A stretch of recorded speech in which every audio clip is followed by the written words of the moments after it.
It's Sunday, March 22nd, 11:20 p.m. And first, are you making this by your own free will? Yes. Anybody pay you? Anybody threaten you? Anybody coerce you? It's just so evil. He's literally instructing her what to say. Hey, nobody's making you do this, right? Nobody paid you. Nobody's coerced you. You know, this is just your own free will, right? Yeah. As he's holding a gun to her head. I just want to talk about it and tell the truth. It's just so eerie. The low quality video, her face being like there's no life in her eyes. Like God knows what this girl's been through. This is the case of Lawrence Ray, the man that starts a cult on a college campus, brainwashes his own daughter's friends, turns them into sexual slaves, and starts a multi-million-dollar high-end sex trafficking ring with high-profile clientele in New York City. I think there's a non-zero chance that the dad was forcing them to take drugs so that they could be easier to instruct, like what to do.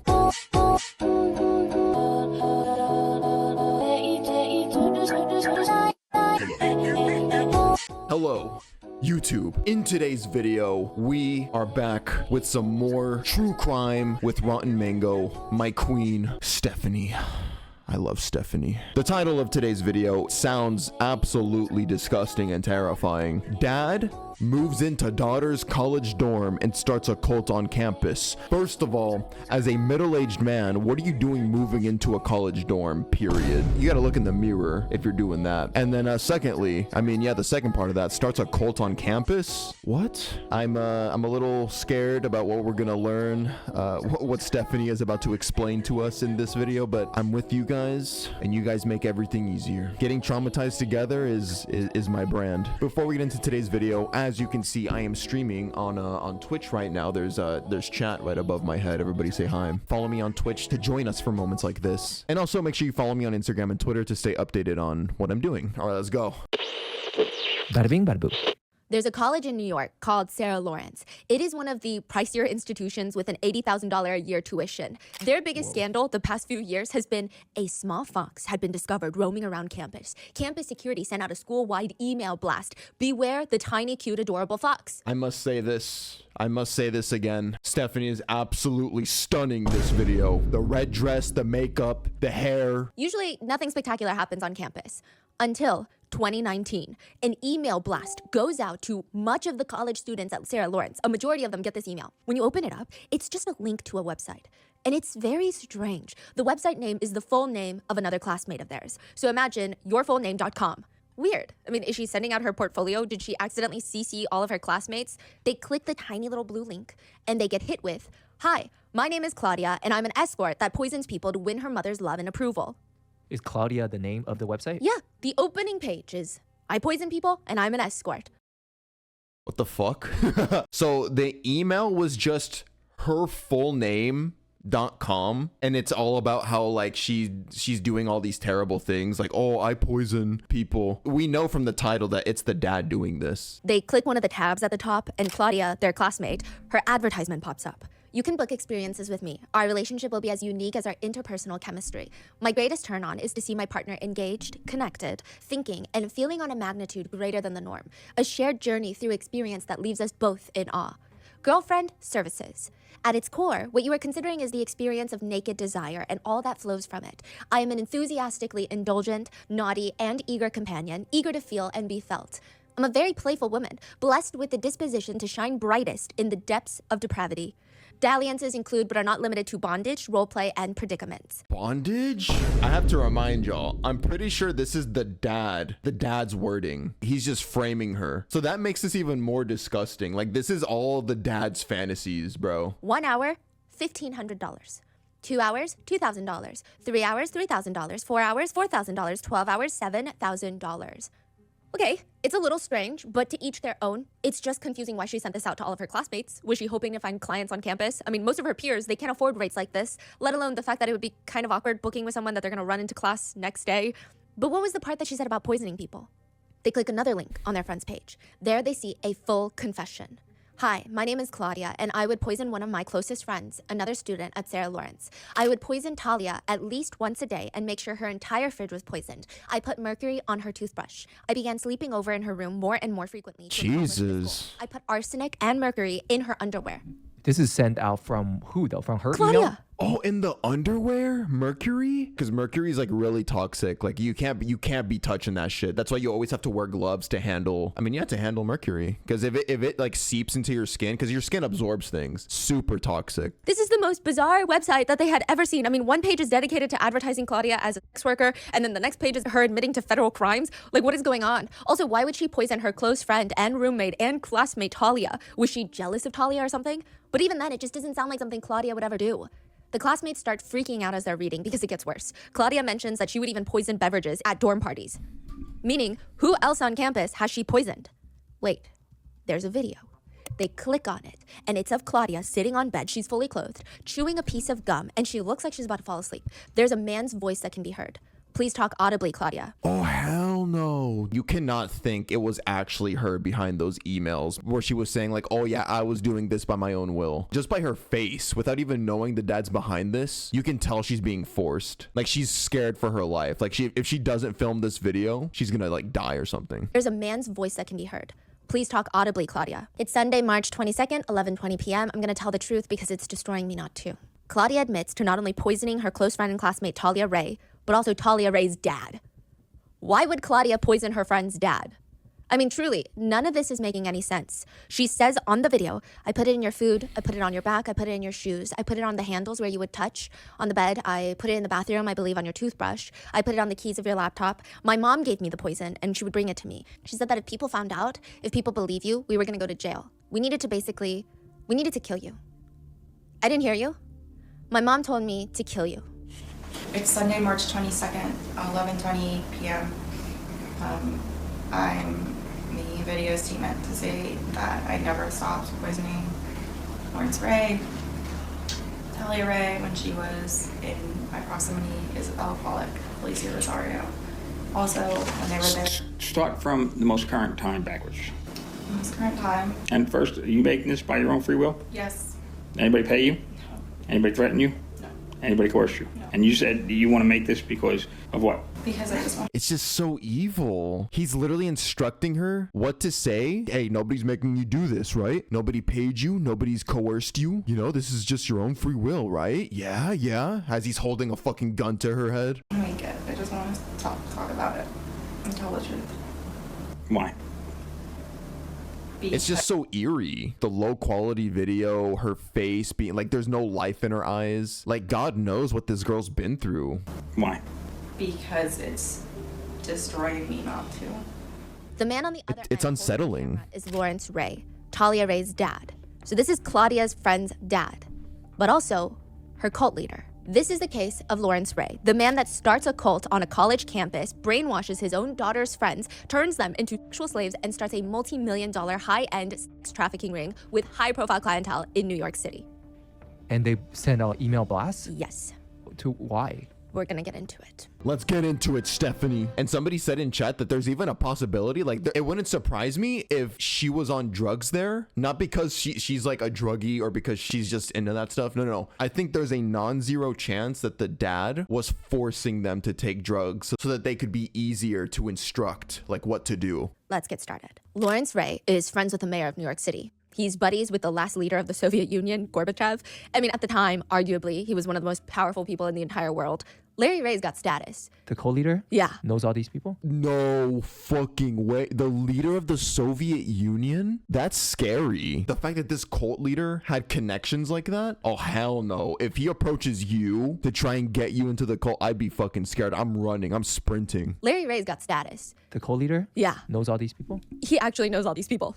And if Larry Ray's college daughter is having a birthday party, it's not gonna be in some frat boy house with cold pizza boxes laying around. He is gonna host his precious girl's birthday dinner at the most upscale steak restaurant. The ones that don't even come with steak sauce on the side. Because Talia is daddy's little girl. He would do anything for her. He's gonna invite all of her roommates from Sarah Lawrence to join them. The whole dinner's gonna be on him.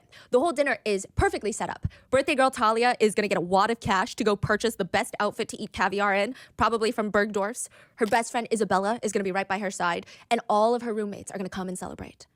Daniel, Talia's friend, walks into the restaurant and suddenly his back is straight. Because it's just that kind of atmosphere. You feel like you can't slouch. He's nervously walking his way to the table, and even the air smells expensive. It doesn't just smell like steak, it smells like money with a light hint of cigars. If it wasn't for Larry Ray throwing this party for his daughter, the closest... I would not do good in this setting. I'm gonna be so real with y'all, chat. I mean, y'all have seen my posture, right? I would be at this high class event. I'm gonna be like this. You'll be able to see me from a mile away. Her best friend Isabella is gonna be right by her side, and all of her roommates are gonna come and celebrate. Daniel, Talia's friend, walks into the restaurant, and suddenly his back is straight. Because it's just that kind of atmosphere. You feel like you can't slouch. He's nervously walking his way to the table, and even the air smells expensive. It doesn't just smell like steak, it smells like money, with a light hint of cigars. If it wasn't for Larry Ray throwing this party for his daughter, the closest most of these kids would be stepping into an establishment like this was, at the time, probably working in one. There's waiters rushing around in suits that are more expensive than what any of these college students can afford to wear on their most important event. Daniel rushes to take a seat because he's the last one to arrive, and he looks around. It's a small group of mainly just the roommates and Talia's dad, Larry Ray. And the only non-college student there at the table is the dad. Pick a wine from the list, will you, Daniel? Me? There were no prizes on that wine list. Daniel just points to a random wine. He knows nothing about wine. He doesn't even know how much it cost. And the whole thing feels exciting. With Larry there, it feels like they're getting some sort of the best treatment that the restaurant has. They barely wait for extra truffle butter. It just magically appears on the table. Normally, the roommates are, even though they're really close friends, they're a little bit awkward. So just the way that Larry is able to flow the conversation so that everybody feels included, it's the perfect night. Talia, sweetie, what do you want for your birthday? I guess I wish for everyone to be happy. This is what I always wish for. All of you guys have been through so much. Isabella, my best friend, has been through such hard times, but we're all together now. And I want the world to be fixed. I want everyone in the world to be better, to be happy. And I want more people to think clearly and look at the world logically and find clarity. Larry's got tears in his eyes and Daniel's smiling. And then he freezes. Because under the table, Daniel feels someone rubbing their leg against his. Slowly, up and down his leg. It's feeling neutral. Someone's rubbing Daniel's leg? Yeah, playing With their footsie with hand? him. No, with their leg, just seductively running it up and down his leg. His Their eyes, feet? Yeah, his eyes shoot up in the direction that it's coming from. It's Isabella, Talia's best friend. Yo, that's a body right there. That's a body. She holds up. It's Isabella, Talia's best friend. She holds his eye contact, giving him this long stare, and then she slowly stands up, not breaking eye contact. Excuse me, I'm gonna use the restroom. Daniel is confused, but he thinks he gets the message, right? She wants him to follow her to the restroom. He gets up from his seat, and as nonchalantly as possible, he tries to excuse himself as well. No way. No, are they about to do it in the restroom? Have some class. But the whole thing is a little weird. He couldn't wait. Both of them had to use the restroom at the same time. I mean, he can feel everyone staring at him. What does this even mean? He nervously approaches the restroom, and there Isabella is just standing, leaned up against the wall. She doesn't even say a word. She walks towards the restroom, the private restroom, pushes it open, and motions for him to get in. Oh, hell After a no. while, they both leave the restroom, straighten out their clothes, and start making their way back to the table. Oh no. They did it, bro. They did the freaky. I don't know exactly how much time has passed, but it is enough for everyone to know what they did. It's not that hard to put two and two together. They're even walking back together. They look kind of disoriented. I mean, what's their excuse? Is anybody gonna say anything? How long were they gone? They look down and there's finished dessert plates sitting around, so they'd been gone for a while. Wait, the whole meal is done? Yeah, pretty much. Wait, so they didn't eat the food? I think they ate a little and then they left. Oh. And the whole meal is done. But as they're taking their seats, nobody says anything. Nobody asks, nobody comments. Isabella just plops back down in between Talia and Larry Ray, and she seems so totally at ease. But Daniel, he's shifting uncomfortably in his seat. The whole thing is awkward, considering Isabella is Talia, the birthday girl's best friend, and this is her very expensive birthday dinner. But Isabella is also the birthday girl's potential new stepmom. She's Larry Ray's newest wife, quote. The girl who just went to the restroom with Daniel is actually Talia Ray's best friend. She's a college student. But now she's dating Talia's dad. She's but dating she her best just- friend's dad. right. But she, Ew. Girl, stand up. Have some dignity. Close your legs, man. Come on. just went to the restroom with a Daniel. different boy, Yes, while Larry Ray is just sitting there. knowing damn well what just happened. Yeah, he's staring at Daniel across the table, and it looks like he knows what happened in the restrooms, but it also looks like he likes it. Daniel's nearly choking on his coffee at this point. I mean, the whole coffee meeting with Larry Ray has felt like a fever dream. The two of them are sitting in this jam-packed coffee shop in New York City. Baristas are screaming people's names. The coffee grinder is going off, just whirring every 2 seconds. Larry was probably into it. I mean, bro, a lot of these cults are just really weird. Like, they're really freaky. So it would not surprise me if the cult leader himself is a cuck. The coffee grinder is going off, just whirring every 2 seconds. And Larry Ray, bald, 50-year-old Larry Ray, is asking Daniel in public, in front of everyone, Tell me what you're working with, and I'll tell you whether it's small or not. He's moving them towards each other and then away from each other, raising his eyebrow. He is. He's asking for details. Hell no. That's like if you just smashed my girl and then afterwards I hit you up and I'm like, hey bro, how big is your shit?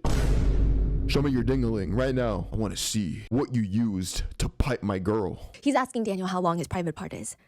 I mean, this can't be real life right now, right? This whole coffee meeting feels like something that you see in a badly written sitcom. I mean, ever since they got there, Larry's been ordering Daniel around. Danny this, Danny that. Danny, grab the coffees, won't you? Danny, get some half and half for me. Daniel hates when people call him Danny. Danny, give me a coffee. Danny, go give me my food. Danny, show me your cock. That's basically Larry, what Larry's doing right now. Daniel hates when people call him Danny.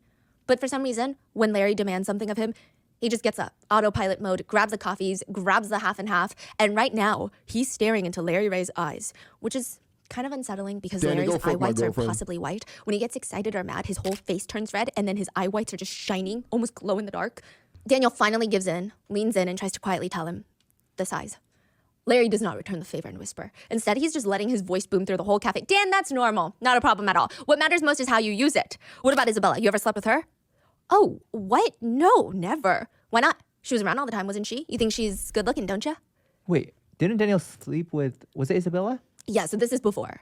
Oh, this is prior to the meal. This is Okay. like his first time meeting Larry Ray, really. His first time having a conversation with Larry Ray. Got And it. the whole thing is weird. It's like a staring contest. Larry might as well take out his eyeballs and dangle them in front of Daniel's because it feels like some sort of test or something. Daniel just can't stand it anymore. He just Does nobody know he's a cult leader yet or what? No, Chatter. I think something tells me the girls know, but Danny, the guy, the unsuspecting like young guy, I think he's about to find out. blurts out, well, I'm working on trying to understand my sexuality. Oh, well, I can tell you right now, you're not gay. You don't have small privates. You just need to relax. Trust me. I'm professionally trained to evaluate people, to walk around inside of their minds. That's super easy for me, you know? I want to use that to help you, okay? Would you like that? Something in Daniel does kind of want help just because it sounds so easy. Larry would come into his mind, fix all of his problems. I mean, why wouldn't you say yes, right? It would just make your life easier. It'd be so quick for all these big, complicated feelings to just disappear. Oh, yeah, this one chatter just said that. Yeah, Lost in Thought just said they're recruiting him. No, that's so dark and disgusting to think. So, like, even me, I'm kind of laughing at these questions, right? I'm laughing at what's going on. I'm laughing at this interaction in general between Larry, the cult leader, and Danny, the unsuspecting young guy. But these questions are low-key just Larry scouting him. He's basically gathering or forming a resume for Danny. Like, okay, so these are your attributes. This is how big your schlong is. Blah blah blah. Like how many partners you've had. Yes, you're a good fit for us. I'm recruiting you. You're gonna be part of our cult. Right? It would just make your life easier. It'd be so quick for all these big, complicated feelings to just disappear. Yeah, okay. Good. Now let's get out of here.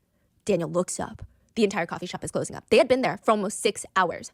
They walk out onto the dark street, and the air feels chilly, and right there, parked on the street, is a full-sized limousine, the long ones. Come on, get in. Daniel hesitates. He ducks his head to peer inside the limo, and inside, 4 of his roommates are sitting there and giggling. Had they been waiting for 6 hours for them to be done in the coffee shop? They stop mid-sentence. They look at the guy. Well, how did it go? It went really, really well. The roommates in the limo, they're glancing at each other. It's like they know something Daniel doesn't know. Like he just joined a secret little club just now with his coffee date. Larry urges him to get in the back. Now, what do you guys all say? Shall we get some dinner? I mean, who can say no to coffee? Who can say no to a limo ride? And who can say no to a dinner with friends? This would be the start of the Sarah Lawrence College cult that operates under the radar, even on campus, and stays active for 10 years. Videos would be uncovered, and one of them is of Daniel standing in front of Larry. His body language looks completely detached. He's just standing there in his red shirt, staring blankly at Larry, who's standing out of view of the camera. Now, Dan, you're trying to pull back now, aren't you? Yeah, yeah. He nervously shoves his hands in his pockets. He's a full-grown college student, but his body language is like a child being scorned by an abusive parent or something. Larry grabs a steel wrench and uses the blunt side of it to wrap around Daniel's neck and yanks him towards his face. They are now standing, faces just inches apart from each other. Oh, hell no, bruh. That kind of dude, that's like, you can tell he gets high off control. Like he gets a kick out of controlling people. Feeling like he has power over them. He used a wrench to pull him in like he's an animal or something. Larry around Daniel's neck and yanks him towards his face. They are now standing, faces just inches apart from each other. Larry, please, I'm being honest. Give me your tongue. Stick it out. Stick your tongue out. In the back, you can hear a girl giggling. Larry takes a wrench, squeezes it shut on Daniel's tongue, and starts pulling him closer to him. His whole body language is flinching. His shoulders are up. He's just trying to follow the wrench to avoid more pulling on his tongue. But Larry notices, and as punishment, he starts pulling the wrench up, forcing Daniel to get on his tippy toes unless he wants his tongue ripped apart. And in this very calm, menacing voice, Larry threatens Daniel. Next, it's gonna be the head of your cock. Do you understand? Ew, the head of your dingaling? Next, it's going to be the head of your cock. See this? How it feels? What if I pick you up like that by your privates? I'm gonna pick you up by your tongue. You think I'm playing with you right now? You're a grown man. I'm a grown man. Larry right now is torturing Daniel. And this is really all it took. He's so good at getting into people's minds. He ends up it's yes to a coffee date, yes to a limo ride, yes to a dinner. And then suddenly he is in full control of all these people to the point where he can do whatever he wants with them. He lets go of Daniel's tongue, but slams a mallet straight into his stomach. He briefly yelps out in pain before very quickly, almost too quickly, he straightens out his back. Yes, I hear you. Larry holds his face right up to his. Listen to me. Don't fuck around. Tell the truth. Next thing getting split is your dick and balls. Now apologize to everybody right now. Just like in the limo, Daniel turns and his college roommates are sitting there watching and waiting for a response. And by this point, it would be too late for Daniel because once Larry has you, there is almost no escape. You know those people that make one thing their entire personality? Listen, I'm not judging them, but Talia's Ray thing is kind of a mood killer. It's kind of a party killer. It doesn't matter who she's with, where she is. It would be in the middle of a frat party, and they're playing beer pong. There's couples making out, rubbing up on each other in the corner of the room, and Talia would be half screaming over the music, "My dad's a truth teller. He's been silenced by a group of powerful, vindictive men. He's been sent to prison for his heroic efforts to save me and my youngest sister from an abusive mother, and his incarceration is the result of a deep-seated government corruption." Everyone in the circle is staring at her frozen, mouths open. They're holding up a beer. What is going on right now? This is so strange.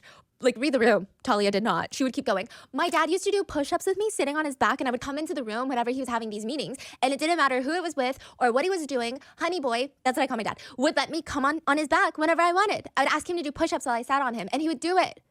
One of those friends at a party said about Talia, pretty much the first thing and only thing she ever talked about, whenever it was her turn to talk, is my dad this, my dad that. Even at parties where we're just trying to have fun. Like, that's when it started to get weird.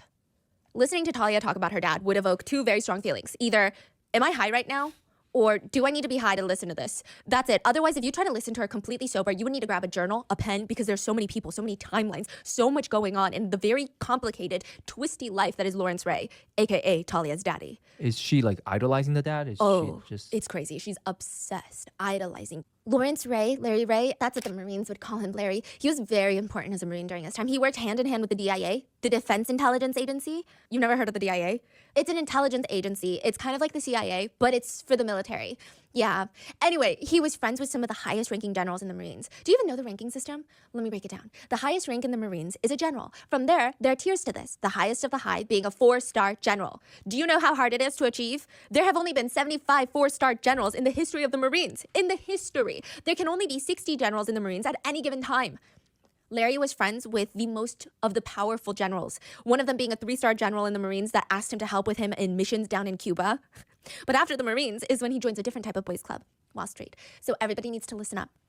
He starts... Yeah, the scary part that somebody pointed out in chat, when you're this high ranking and you know, you're obviously going through a bunch of training with these types of government positions, you are trained to manipulate, trained to lie, trained to get people to do things that you want them to do, except that these people, except this cult is going to use it for evil. Yeah. Working as a consultant on Wall Street, not just hanging out, but advising incredibly influential, powerful military buddies, politicians, business owners. He would host these political fundraisers, sometimes for big names like Patrick Kennedy, which really kickstarted his political journey. Yeah, Larry Ray was friends with Rudy Giuliani, the former mayor of New York City, and also... Hell no, Rudy Giuliani, fuck that guy. Kickstarted his political journey. Yeah, Larry Ray was friends with... Hell no. Rudy Giuliani, the former mayor of New York City, and also a former Trump associate, friends with the New York Police Commission. Yeah, there you go. Former Trump associate. Thank you, Stephanie, for pointing that out. I know why she pointed that out. I'm not gonna hone in on that too much. Giuliani, the former mayor of New York City and also a former Trump associate, friends with the New York Police Commissioner, Bernie Kerik, and perhaps the biggest fish Larry knew was Gorbachev, the last leader of the Soviet Union. Arguably, like I said, one of the most politically powerfully connected people of all time. That's coming from the daughter? Yeah, and it's actually true. Right. Yeah. And she's calling him Larry Ray? She calls him a mixture of dad, daddy, honey boy, and Larry Ray. She calls her own dad Daddy Boy? Oh, Honey Boy. Honey Boy? It's even worse. I misheard. Honey Boy. She calls him a mixture of dad, daddy, honey boy. Yeah, so like these are the types of stories that she would tell in the dorm rooms. And he was friends with all the generals as well? And Yeah. and the dad is okay with that. He probably makes her do that too. He was. Are we going to find out how? Yeah, Okay, it's okay. just unhinged. Because, I mean, Larry helped end the Kosovo War. Apparently, he helped negotiate it, which resulted in NATO, sending him a letter personally thanking him for his contributions. Like, how insane is that? The roommates would just be standing in the kitchen in their pajamas. Their eyes are still adjusting to the light. yeah, They just he's woke up. They're super so hungover high-ranking. from last night's party. Wait, Talia, I was just trying to grab a bottle of water. I was just asking if you wanted one. Oh, no thanks. Have you heard of the Gambino crime family? My dad was an FBI informant for... It would just never end. She was like a motion sensor camera. If she saw you in her path, in her line of sight, and God forbid you make eye contact with her, she's gonna open her mouth in slow motion, and you would just know either you better come up with a crazy excuse to get out of there, or you're gonna be sitting there listening to the very long, very complicated life story of a middle-aged bald man, Talia's dad. Honey buns. Where is he? Does he visit? Is he... Oh, he's in prison. So how the hell does this man who works with the DIA, the CIA, the FBI, all the three-letter acronyms, how the hell does he end up in prison? If you were to ever ask a question like that, you better sit down because it's going to take another few hours. Well, the story starts once upon a time with a man named Bernie Kerik, the police commissioner of New York City at the time. He was the police commissioner when 9/11, the tragedy, happened. He was also best friends with Larry Ray. Well, long story short, let's just say Bernie opened up a bit too much, and Larry knew a tad bit more than he was supposed to about 9/11, things that the public should not be privy to. And unlike Bernie, Larry wasn't going to stand for that because he's a what? A truth teller. Exactly. He's a patriot. He's a goddamn patriot. Larry wasn't going to stand for that because he's a what? A truth teller. Exactly. Unfortunately, that put a giant target on his back. Powerful people, I'm talking degrees of power that we can't even fathom possessing, were after Larry. Bernie Kerik, Rudy Giuliani, and then President of the United States of America at the time, George W. Bush, and his Vice President, Dick Cheney. Yeah. They first tried to ruin Larry's reputation in his life by going after the ones that meant the most to him. Didn't Dick Cheney just die?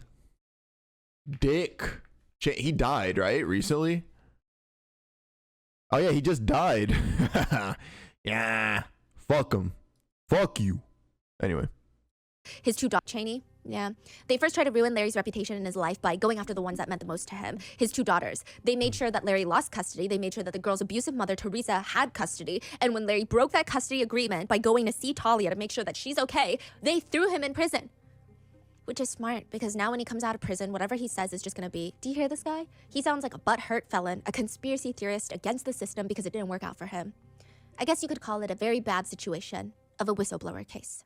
30 minutes from Times Square, there's this bubble. You step inside, and it's like being transported into this cute little whimsical village. What? November 3rd, his death date? No, yeah, I'm telling you, he legit died 3 days ago at the moment of this recording. Yeah. It's from Times Square, there's this bubble. You step inside, and it's like being transported into this cute little whimsical village. It's Rosewood from Pretty Little Liars. That's what it feels like. It's its own little world. That's the Sarah Lawrence College bubble. The students in attendance there would say, and this is according to them, most of the students there are maybe the kids that were outcast in high school. The nerdy ones, or the artsy types. In Slanham Woods 9, an on-campus townhome, there are 8 students living in the 8-bedroom building. The 8 roommates are Talia Ray, aka Larry Ray's daughter, the one who can't stop foaming at the mouth to talk about her dad. You say 8 bedroom? Yeah. Also, there's one dorm room with 8 bedrooms. Okay. Yes. I mean, honestly, aside from Talia's slightly unsettling obsession with her dad, Talia's pretty normal. She's very pretty. She's brunette, got these big doll-looking eyes. She's probably the most unique out of her roommates. The other 7, they're really busy during sophomore year trying to find themselves. Talia Ray already found herself. She already knew what she was going to do with her life. She was going to go to law school and help whistleblowers like her dad. That was her whole life mission. It's since day one. She was a little bit intense at times, but you have to admire her drive. Then you have Talia's best friend, Isabella. She is the complete opposite of Talia. She's not close with anybody else in the house. Jesus. This is how people with blue eyes just be staring at you, hoping you comment on them. God damn. And then the filter is just so 2016. Except then you have Talia's best friend, Isabella. She is the complete opposite of Talia. She's not close with anybody else in the house except Talia. She's super shy. I mean, that's one way to put it. One roommate would put it this way. She's a social recluse. I mean, she hides a lot. She hides in her room. She hides with her hand. She always hides behind her hair that's hanging in front of her face. She really only had one friend, Talia. That's it. So we have Daddy's little girl, Talia, super shy Isabella, and then Santos. Santos is Talia's boyfriend. Everyone describes him as being the puppy of the friend group. Everyone who knew him said he really does kind of behave like a puppy. If he was happy, you would see it. If he was sad, you would see it on his face. There was almost an innocence to Santos. And like a puppy, he would kind of just trail after Talia. Whatever she's doing, Santos is doing. So we got Daddy's little girl, Talia, super shy Isabella, sweet Santos, and now Claudia. Claudia is like the one from the beginning of the story. Oh, that's her. That's the girl from the beginning. The really disturbing, creepy, videotape that the dad took of her. Yeah. She is a true artist of the friend group. Her room is probably the messiest. She has a very chaotic way of thinking, which can sometimes be overwhelming, but other times she just has these creative moments where crazy things happen. And just like every good artist, she always looks like she's going through it. She looks like a tortured soul, in a sense. Daddy's girl Talia, super shy Isabella, sweet Santos, artist Claudia, and then Daniel. This is one of the key people in today's episode, but also the author who wrote the memoir that was an invaluable source for today's episode, so keep that in mind. He's also in Slanham Woods, and so is his girlfriend, Raven. Raven is kind of the unofficial 9th resident. She does not have her own room, but she's always in Daniel's room, so practically she's living there at one point. That makes 5 roommates. There's still 3 more, Gabe, Max, and Juliana. They are not the focal point of today's episode because they'll eventually break away from this group, all because... Wait, so this is the, interesting. So this is the house, I assume? And this is the girl in the videotape.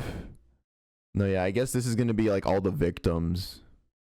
Max, and Juliana. They are not the focal point of today's episode because they'll eventually break away from this group, all because of one question. This is what triggers all of this. This is what starts it all. Guys, do you guys mind if my dad stays with us for a few nights? He's getting out of prison finally, and he needs a place to crash before he finds his own. The 7 roommates and an unofficial roommate, Raven, they're all kind of staring at Talia. Yeah, sure. I mean, it's just a few days until he can find his own place. What could possibly go wrong? Is a dorm like a house Oof, or? A big townhome. mistake. So this is going to be where it all starts, huh? They're going to invite the dad to stay with them, and then he's just going to take control of everybody. God. I mean, it's just a few days until he can find his own place. What could possibly go wrong? Is a dorm like a house or? A townhome. Townhouse, yeah. And there's 8 different rooms in this house? It's kind of crazy. It's on campus, the edge of campus. Oh, shit. Let me skip. I've been trying to work on my personal style, but I'm not pants head with you.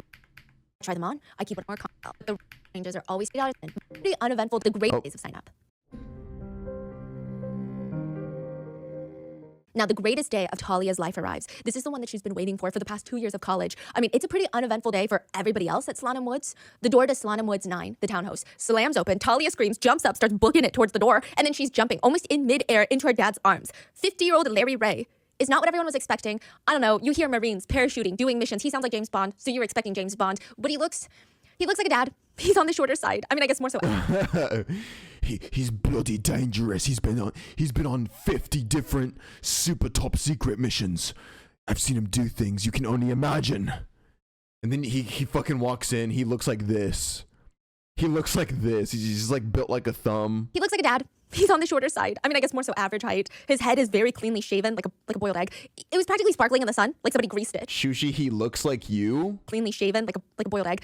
It was practically sparkling in the sun, like somebody greased it. His neck was almost as thick as his head. His little chest hairs are sticking out of his polo shirt. The way that he wears his shirt, it's tight in all the places that make his, quote, pudgy frame look intimidating. And even though he's short, he's the type of man that makes you feel like you're looking up at him when you talk to him, even though you're looking down.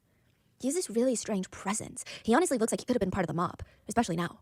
He's standing there holding his daughter in his arms, and there's 2 people standing behind him. One is an Asian man wearing a pinstripe suit with a ponytail that comes down to his back. And the other is a young, quote, tan, sharp-edged man that Larry introduces as a Marine. Now, each one of these 3 men, they shake hands with every single roommate. It felt very adult and massively out of place at Sarah Lawrence. Hello, nice to meet you. We've heard such great things about you, Mr. Ray. How old are the 2 men, the Asian man and the other man? The other man, the Marine, is about the same age as the college students, 20. The Asian man is like in his 50s as well. Wait, so these guys are like his accomplices? Wait. He honestly looks like he could have been part of the mob, especially now. He's standing there holding his daughter in his arms, and there's 2 people standing behind him. One is an Asian man wearing a pin. Oh, okay, yeah, so these are like his henchmen. Yeah, this is his backup. Somebody said Master Shifu. Oh, no. Chill, bro. Chill, bro. You gonna get me banned. Don't report me, bro. That wasn't me. I was reading a chat. Okay, someone called him Master Shifu. It's like, bro, come on, man. Striped suit with a ponytail that comes down to his back. And the other is a young, quote, tan, sharp-edged man that Larry introduces as a Marine. Now, each one of these three men, they shake hands with every single roommate. It felt very adult and massively out of place at Sarah Lawrence. Hello, nice to meet you. We've heard such great things about you, Mr. Ray. How old are the two men, the Asian man and the other man? The other man, the Marine, is about the same age as the college students, 20. The Asian man is like in his 50s as well. Yeah, very strange. Everybody's upbeat and polite except Isabella, who's just standing off to the side. There is never any emotion on her face, which is nothing new for her. She usually has the type of expression that doesn't particularly welcome people to start a conversation with her. But Larry doesn't care. He immediately swings his arm around Isabella, almost startling her. Thank you for being a friend at all when she needed you. He looks at the rest of the group and smiles. Now let's make you some real food. That night, they would eat steak for dinner. Ew. I don't trust him with any food. Freshly grilled filet mignon, courtesy of Larry Ray. The first few weeks of Larry Ray in the house, Talia's dad, was honestly nice. I mean, despite the fact that everyone was under the impression that he was just going to stay there until he found his own place, which, I don't know, would probably take like a week or two max. If you ignore all of that, it was kind of nice having him in the house. There was always food. Nobody was hungry. He would put on one of Talia's pink frilly aprons to do the dishes. The whole place was always super clean when Larry was around. I mean, this is super nice change. This is a group of kids that wanted to buy these. This is a real idea they had before Larry Ray came. They wanted to buy bags of sand, pour them into the kitchen floor, and turn it into a beach. What? The fuck? I just could not, like, I think I'm just getting old. Hearing ideas like that just pisses me off. Keep the house clean, god damn it. God damn it. The sand's gonna get everywhere. It's gonna be in your feet. It's gonna, like, and then cleaning that up afterwards is gonna be hell, bro. Come on. Yeah, so bags of sand, pour them into the kitchen floor, and turn it into a beach. What? Yeah, so I've never heard that before. it was a lot cleaner. It was pleasant. Kind of felt like home. Not in the cheesy way, not like, oh, daddy's home, it feels like home. But you would walk into the building and there would be smell of fresh cooked vegetables baked in the oven, asparagus and steak. There'd be music playing. And unlike most dorm setups where you go in and you're like, oh, someone's eating steak, that smells so good. You'd walk into the kitchen and Larry, this former Marine, has this cute little pink apron on. Come, sit, did you eat? Eat with us, come on. It's like a little family, and then you sit down and you just get dinner. You get dinner and a story, actually. While they ate, he would tell them stories about his work as an international CIA operative and how he recovered Stinger missiles off the black market and engineered the ceasefire in the Kosovo War. I mean, it's so nice. It does take Okay. a little bit of a getting used to that Talia calls her dad honey boy, and he calls her honey girl, but it's kind of cute after a while, right? Now, Daniel comes home late one night, and the minute he steps into the townhome, he spots the white styrofoam containers that are stacked up in the kitchen. Ever since Larry got here, they always have an endless supply of lasagna and Italian takeout. And as he's walking in, Santos and a few of the other roommates are standing around looking very concerned. Their arms are crossed, they're almost whispering, but when they see Daniel, they kind of hush. Like they can't talk about whatever it is in front of him. Santos turns to Daniel. It's about Isabella. Sorry, we can't really talk about it, but she's having a really hard time and Larry is helping her. Daniel glances at his watch. It's almost midnight. And he saw Larry go into Isabella's room before he left, which is at the beginning of the day. He's been in there, what, like 16 hours? Larry would stay there the rest of the night. The next day, some of the roommates would walk by Talia's room. The door would be wide open. They would peek their heads in. No, are they gonna be sharing a bed? No. I'm not ready to hear that. And Wait, in wait. stay, some of the Surely I'm wrong. Surely my speculation is wrong. roommates would walk by Talia's room. The door would be wide open. They would peek their heads in. And inside, Larry and Isabella are sitting on Talia's bed. And Larry would just softly stroke Isabella's hair. And he's whispering in her ear, almost in like a hypnotic pacing, over and over. Shh, nobody's gonna hurt my baby girl. Ew!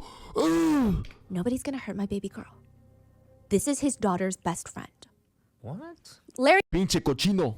naturally becomes the closest to Isabella because this is Talia's best friend and Santos, Talia's boyfriend. Isabella loves being around Larry. I'm just gonna say it like that. Isabella had never seen anyone buy that many groceries before, ever, in her entire life. She grew up on food stamps where you have to watch every single item that you get. She had to stand there in aisles, staring at snacks that she can't buy while her mom is crunching the numbers to see if they're gonna go over the food stamps limit. I mean, one of the first things Larry did when he got to Slonim Woods was take the whole group grocery shopping to stock up their pantry. Isabella had walked over to a bag of chips and she was just checking the price. You like those? Oh, yeah, but we'll throw it in the cart. Isabella thought it was kind of crazy. It caught her off guard. With Larry, she could just buy whatever chips she wanted to. And that felt nice. How does Larry have the money for that if he just came out? He might be worth like millions of dollars. I Damn. So he was actually a sugar daddy. Listen, there's so many court documents that we FOIA'd for this one. Wow, there's like this whole thing. He owned a lot of domain names. This is when domain names were selling for a lot of money. He had 8,900 domain names. And according to some of the court documents, if he were to sell them, they could amount to millions of dollars. I don't know if he was actively selling them, though. So he bought a lot of domain to flip them later. Yes. Oh, so he cashed in on the initial internet boom. Like the .com bubble. Yeah, like that when the internet was just now starting to take off. Like the concept of the internet, yeah. Wow. He was actively selling them, though. So he bought a lot of domain to flip them later. Yes. Wow. But he also is just kind of a scam artist. We'll get there. Yeah. So for Santos, he just felt very lucky to be there. Honestly, he just felt lucky that Talia was dating him. She's so pretty and so socially competent and confident in herself. They met in Roman literature class, and one day after class, Santos had walked up to Talia and very nonchalant, super confident, he just said, "We should grab lunch sometime." It was so bold. I don't know what possessed Santos because he had never done anything like that in his whole life. But Talia said yes. This would be Santos's first ever relationship, and the other roommates knew that it wasn't going to end well. They said Talia and Santos's relationship centers around one very crucial exchange. Santos is a great listener, and Talia is someone who needs to be listened to. But now that Larry's here, Santos My boy Santos trying to be a trying to be a gold digger. finally has someone to listen to him. Larry would sit down with Santos, and for the first time ever, he just felt so understood, which is kind of crazy. Larry would just calmly, in this fatherly, very preacher-like voice, "Your mother and father did not pay attention to you, since as long as you can remember, yes? The drive was to get love and attention from them, and the effect that has on you, you become uncertain. How? How did you know? Santos, I know you. I see you."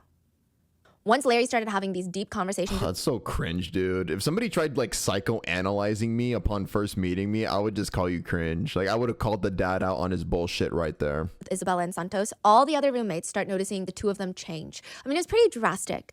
Isabella was a completely new person at this point. She went from using her hair as blackout curtains, like she would just mope around campus. Kind of off-putting, honestly. But they said the best word to describe Isabella after Larry is very vibrant.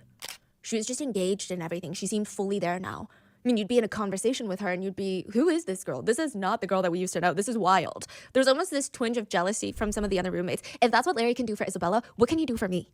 That's so fascinating that sometimes all it takes is someone to talk to you, encourage you, and then, Be a whole new person. yeah. Me. Bro. That's all I really want, man. Just someone to listen to me, talk to me, treat me like I exist, and I would be a whole new person, man.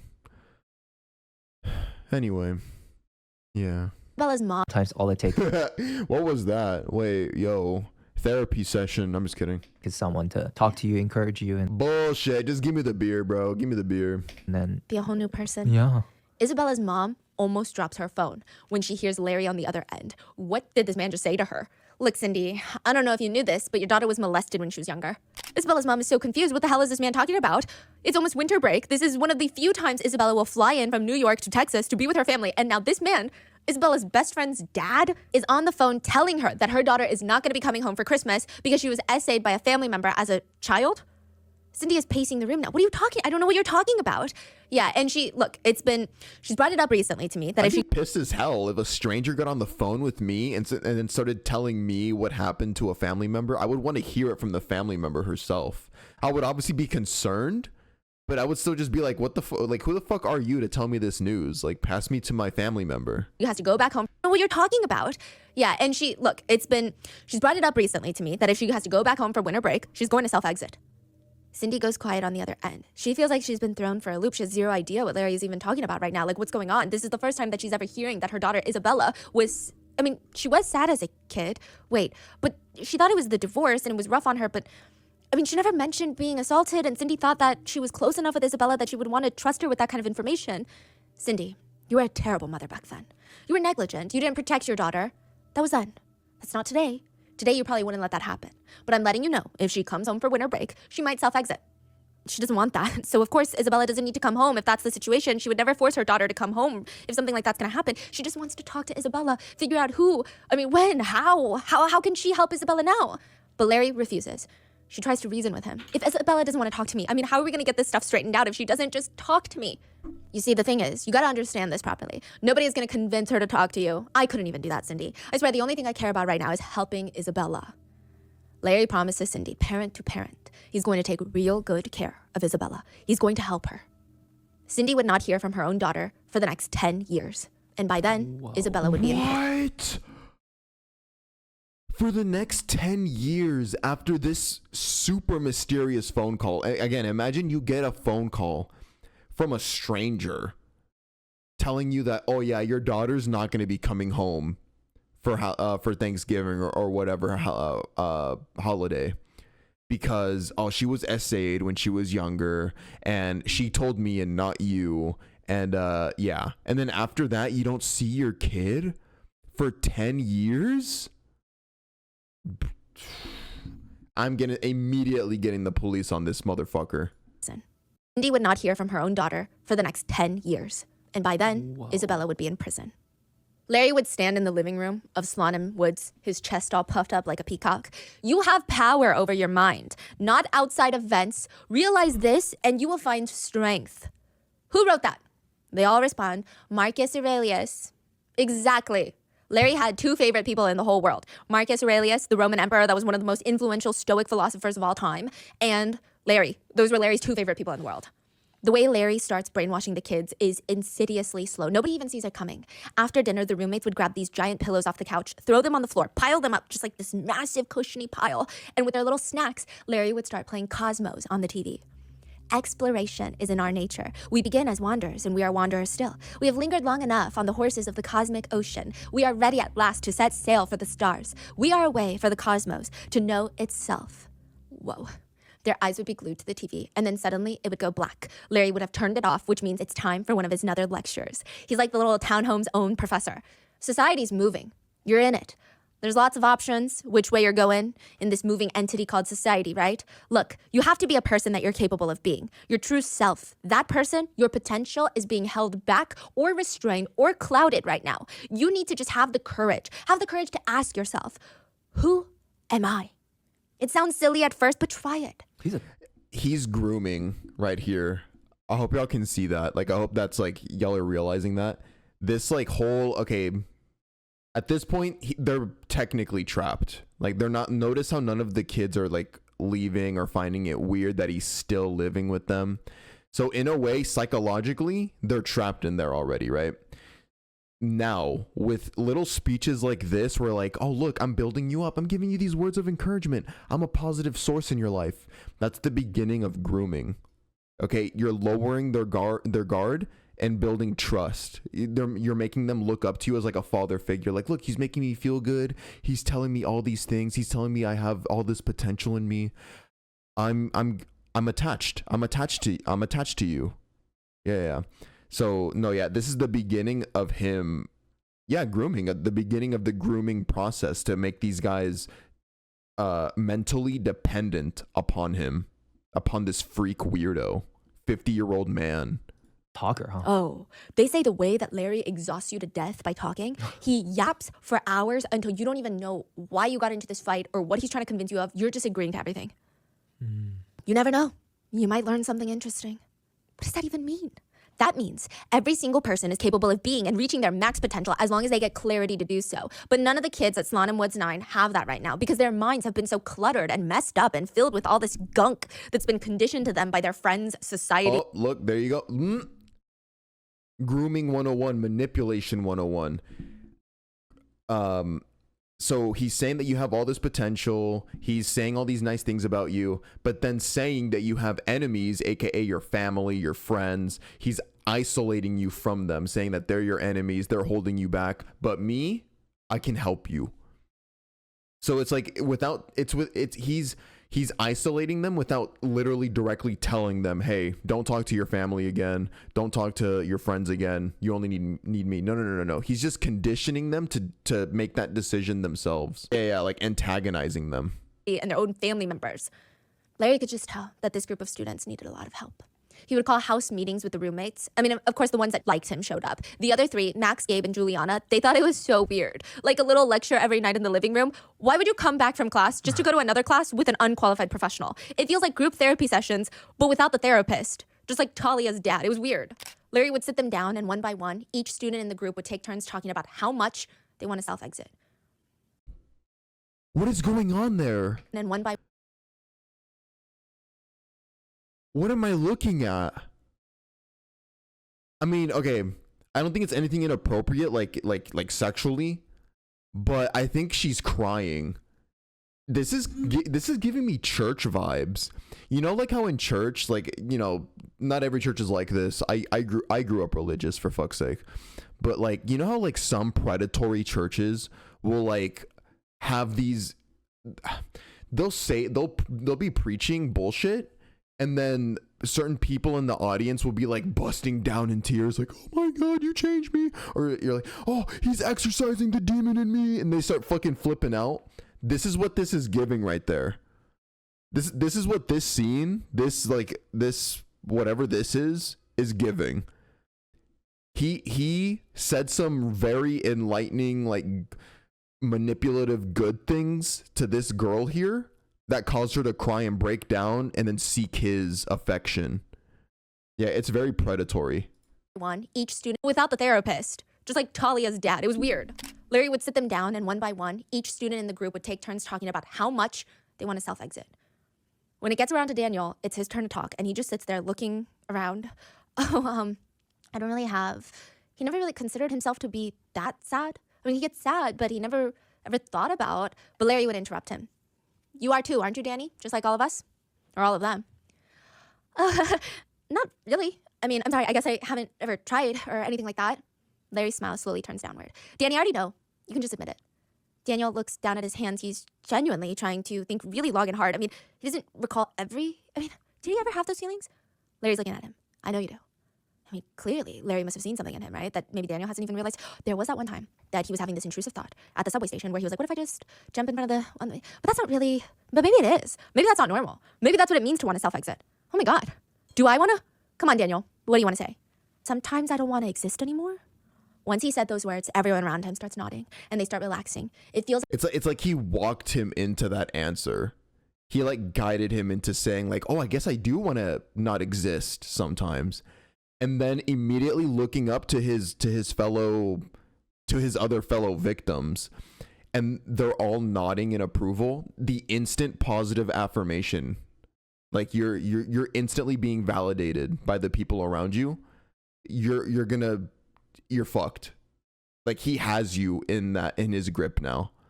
Because when you see the validation from your peers, you're gonna continue believing that full-heartedly.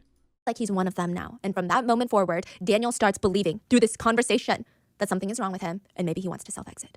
Larry would tell them, do you see? Now we're all interconnected. You became interconnected the moment Talia brought you all together at Slanham Woods. I have to protect my daughter, and that means protecting all of you. So you can trust me. As a father, as a man, I will keep you safe. Larry Ray was gonna fix them all.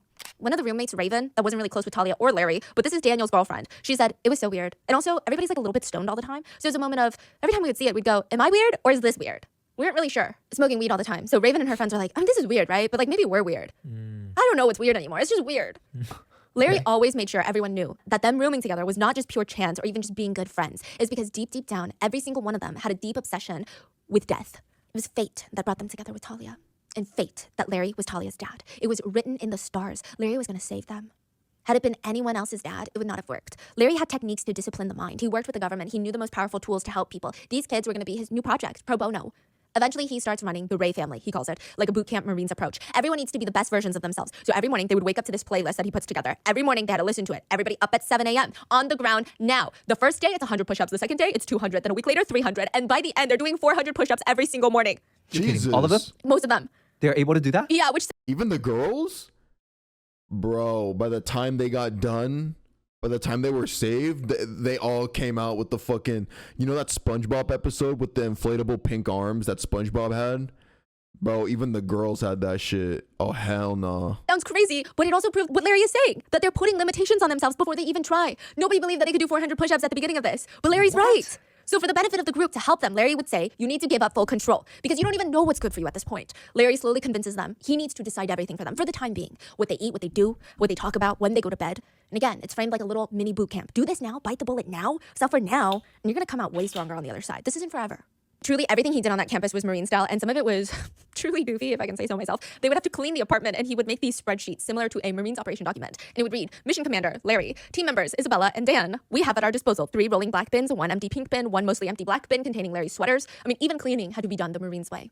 But there was still one part of their training that Larry hadn't started, and this would be the most important stuff. He would ease them into it. He did not bring this part up until he knew that they were fully ready to receive. He had them in the palm of his little sticky, moist hands. You know, there is something else. Side note, I do want to disclaim that these are Larry's words and they do not represent my thoughts or feelings clearly, but just in case. Men will feel better when they start embracing their masculinity. Women will feel better when they embrace their femininity. Some of the girls here need to start wearing makeup more. Got it, Claudia? I'm looking at you. And men, you guys need to start wearing bright colored polos. Pink, red polos, because bright colors means you're embracing and you're secure in your own masculinity. This might be, and I don't know if I should keep going. Oh God. It gets worse. No, we want to know more, Larry. It's a progressive viewpoint, but everyone blossoms into an incredibly sexual person and wants to have sex. And this is just how humans are, but we live in a puritanical society. The only way to be truthful with yourself and reach that level of clarity is to embrace your sexual freedom. The more you... Ooh, this is where he's gonna sneak in the sexual aspect of this cult. He's gonna be like, oh, the society suppresses your sexual urges. We're gonna explore that with me. Oh God. Oh, dude. are open with your... The only way to be truthful with yourself and reach that level of clarity is to embrace your sexual freedom. The more you are open with your sexuality, the more honest you are with yourself. Larry tells them the quest for potential begins with sex re-education. Welcome to Larry's boot camp. The instructions were very clear. Wear the shortest miniskirt, just the girls. Well, minus his daughter. Wear the shortest miniskirt, the tightest one you can find. And if you don't have one, go buy one. Do not wear any underwear. Then go to the store, try on heels, bend over, and flash everyone in the store your private parts over and over and over again. Wait, so it's gotten to that point already? Like they're, wow. What about the daughter? What is she doing? Just hanging out in her room studying for Oh, so class. she's not a part of it. She has full clarity. Larry would say that because she was raised under him, she has full clarity. She doesn't need to go through a boot camp. But she's seeing this right now. Yeah, pretty much. And what is she doing about it? Does she think this is cool? It's hard to know what she's genuinely thinking because I think that she's been so brainwashed since Larry.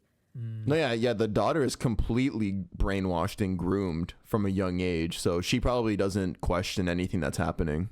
So she doesn't stop him, if that's what you're wondering. Even though these are her friends, yes. Now, that's just step one. There's levels to Larry's re-education camp. The next step is go to the bars, find someone you think is cute, lure them into the restroom, and perform oral while taking a video to show as proof for Larry. How many people are doing this? Because he does this. Oh, that's what was done to Danny, right? That's what that was the young man at the beginning of the video. That sounds very familiar. See, he's introducing that same concept here. Earlier in the video, the girl lured Danny into the restroom and they smashed. Throughout the 10 years restroom and perform oral while taking a video to show as proof for Larry. How many people are doing this? Because he does this throughout the 10 years. So as of right now, it'd be Isabella and Claudia do this. But then most of it is actually focused later on Felicia, which she hasn't entered Who's the story that? yet. Oh, okay. So right now it's mainly two of the roommates. Yes. Okay. Now, next, take a cab ride. But when you get to the destination, pretend like you forgot your wallet and ask the taxi driver if there is any other ways to pay, like with sex. Or go to Home Depot, Lowe's, one of those hardware stores, find an employee and beg them to have sexual relations with you in the stockroom. Make sure you record that all for Larry as well. And then the final few steps would be the top tier self-growth potential stage, right? This is where Larry wants them to be. Either pick someone random off the street. The more old, the more disgusting and vile the man is, the better. Get them to have intimate relations at Central Park while you record it. Or if you're really, really ready, go to government housing developments in New York City, find a group of men who quote you and record it. This part of the therapy sessions, the intimate relations with strangers, is very important. It's pivotal in the girls' growth as people. If they fail to do it, Larry is not opposed to making them sleep outside. And I'm gonna assume that the recording aspect is for his own fetish. Like he wants to. Oh yeah, because remember, the Larry, the leader, he's high key a cuck. Remember that? So he just likes watching other people do it. That's why he's making them record it. Yeah. who does this? Who goes and makes a video like this? You can't even see anything. This is so stupid. You're so incompetent. You're so useless. Are you sure you go to a good school? I thought you're college educated. I thought you're smart. Clearly not. And why is your skin so flabby? You look like a chicken. Do you know that? Is he genuinely just want to see a video like that, or? He loves the shame. Larry would tell the girls that the man's genitals and the girls' faces had to be in the same frame, and it had to be in very, very clear view. The guy's face did not matter. All that mattered was the girls' faces had to be very clear, and the actions had to be done very clearly. Because again, it's the shame that he's getting off on. Then one day, out of the blue, Daniel breaks up with Raven. What? Well, when I talked to Larry, Larry. Listen, Raven, he told me if I wanted to break up with you, it wasn't fair to you or me for us to stay together. No, you. Larry's a creep, and it's weird that he hangs around college students. It's weird. Raven, Larry cares about me, and he wants what's best for me. If you don't like what he has to say, then logically, you must not care about me. Oh, go yourself. At least I don't have to anymore. This would be the beginning of the great divide of roommates. Max, Gabe, Juliana, and Raven did not understand, first of all, why Larry is still living on campus in Isabella's room, not even his daughter's room, Isabella's room, after weeks of being out of prison. I mean, this is going against school rules, right? They'd be in big trouble. This whole thing is bizarre. And why is everybody else in the house treating him like some king of the land? It doesn't even make sense why he would want to spend all of his time with college kids. And the only other person on their side, kind of, is Claudia. Well, she was in the beginning. Raven's best friend. Claudia would joke with Raven about how strange Larry the bald guy was, but I'm really scared to learn about wasn't this the beginning. girl. Raven's best friend. Claudia would joke with Raven. So Claudia, okay, so because this is the girl we saw at the beginning of the video taking that forced video where she's quote unquote confessing to poisoning people. But I think you and I both know, chat, that that's bullshit. Yeah. About how strange Larry the bald guy was, but then one day, Raven comes downstairs to grab some water, and there's Larry chatting up Claudia in the living room. Raven goes back upstairs, but when she comes back down a few hours later, they're still there in the same place. They've been talking for hours, they haven't moved. But like, is one silly conversation gonna do anything? That weekend, Raven and her friends are sitting around smoking weed, which, it's college, you get it. Oh, Claudia, come. Normally, Claudia partakes in these activities, but this time, she just stops in the doorway. Oh, no thanks, I can't because I'm schizophrenic. They all pause and they stare at her, like, what did she just say? This is the first time they're ever hearing of this. Yeah, Larry told me I was. Raven's starting to feel agitated. Okay, that's... Jesus Christ, the grooming is just in the manipulation and God, bro. Larry, very well-known therapist, licensed therapist, psychologist. Larry diagnosed you with schizophrenia. Wow. I wonder why. It's definitely not another method to make you doubt your own sanity so that he can tell you your sanity for you and he can tell you what to do because obviously you're schizo, you're crazy, right? You can't make decisions for yourself. I have to make those decisions for you. I'm Larry. Ever hearing of this? Yeah, Larry told me I was. Raven's starting to feel agitated. Okay, that's enough. This is ridiculous. You really have to stop listening to Larry. He doesn't know that he's talking about. You're fine. Claudia looks at her best friend Raven, and tells her, you telling me that I'm not schizophrenic is only harmful to the process of me getting better. They don't even know what to say, but Claudia starts bringing up all these instances from her childhood where she knew there were symptoms of schizophrenia, onset schizophrenia. I mean, just stuff that she's never talked about before. Big childhood trauma, life events that she's never mentioned until now. It almost felt fake, like she just made them up. And that was the moment they just knew. They lost Claudia to Larry. Raven could see her roommates falling for this old bald guy and she had no idea what the hell was going on. I mean, worse than that, she can't even talk to them about it because they would say that she's being strange. He's just like a dad. But clearly it's an unhealthy attachment. Clearly he's a manipulative person trying to use them. But the part that would drive her insane, the part that proved everybody else's point that Larry was a good person, was they would scream at her, what on earth would he want from us? And to that, Raven had no answer. The best way one of the roommates could describe it was, everyone at the beginning thought it was very weird. And then one by one, he would get them alone, have these conversations, and suddenly they're like, oh, he's not so bad, to actually, he's pretty great. Actually, he's saving my life. Actually, he's the best thing that's ever happened to me. Actually, I'll never not listen to him. Actually, f you, and I'll never listen to you if you talk bad about him. And all of it would happen so quickly. After sophomore year, Max, Gabe, Juliana, and Raven would part ways with the other roommates. They would all move out of Slaugham Woods, and slowly they would all lose contact with each other. Until 10 years later, the group of 4 non-believing roommates would help bring Larry down. What? After Slaugham Woods... Damn, the 4 skeptics that had the courage to, you know, separate from their friends. Because, I mean, they were close friends, I assume. They were brave enough to leave, and then they busted his ass. Let's go. 9. The group, Larry, his daughter Talia, her best friend and new girlfriend, Isabella, Talia's now ex-boyfriend Santos, Claudia, and Daniel would move into a 1-bedroom apartment on the Upper East Side off campus. So how many people are there? So it's Larry, Talia, Isabella, Santos, Daniel, Claudia, 6 in a 1-bedroom apartment. Whoa. Their One sleeping arrangements in bedroom. the apartment were definitely a bit odd. In the bedroom, on a singular king-size bed, would sleep Larry, his daughter Talia, and her best friend and Larry's new girlfriend, Isabella. So 3 of them. Yeah. Cute. Wow. Do you guys think that that must be a coincidence? Larry, the only man, the only grown man in that bed, allowed only females. His daughter, and then 2 other girls. So he had 3 girls in his bed. I wonder if that's a coincidence. And On then the same bed. Talia. He definitely didn't intend on that happening. And then all the other guys, like the rest of the roommates that were men, I mean, they sleep on the floor, I guess. Her best friend and Larry's new girlfriend, Isabella. So 3 of them. Yeah, On and the then same bed. everybody else, the entire living room floor was packed with either sofas, blow-up mattresses, or these foldable mattresses just laid out on the ground like a giant bed. Everyone else was free to sleep there. Wait, so Isabella is, like, everybody knows that they're dating or sleeping together? It's pretty clear that girlfriend? they're sleeping together. Okay. Yes. Sometimes the others were asked to leave and go find a place to stay for the night for whatever reason. Most of their families did live in New York, aside from Isabella, so they would sometimes go stay with their parents, but most of the time they would just sleep in the living room. And they would have all of their stuff stuffed into these tiny closets of this apartment. The whole place was clutter. But most nights, Larry would kick everyone out of the bedroom, even Isabella and Talia, so he could call his girlfriend in LA. He's got a girlfriend in LA. Felicia, Columbia Med School graduate doing her residency in psychiatry, I believe at USC or USC affiliated. I'm not sure. Don't quote me on that. Larry would get all giddy on the phone to see what Felicia had done the night before, if she had any videos to show him. Wait, so there's another college-ish girl, college-age-ish girl? Yes. In California? Yes. How did he know her if he just came out of prison? We're gonna get into that. Okay. They're all connected. By this point, Larry has fully Yeah, and these are all like, I mean, that was an educated woman right there.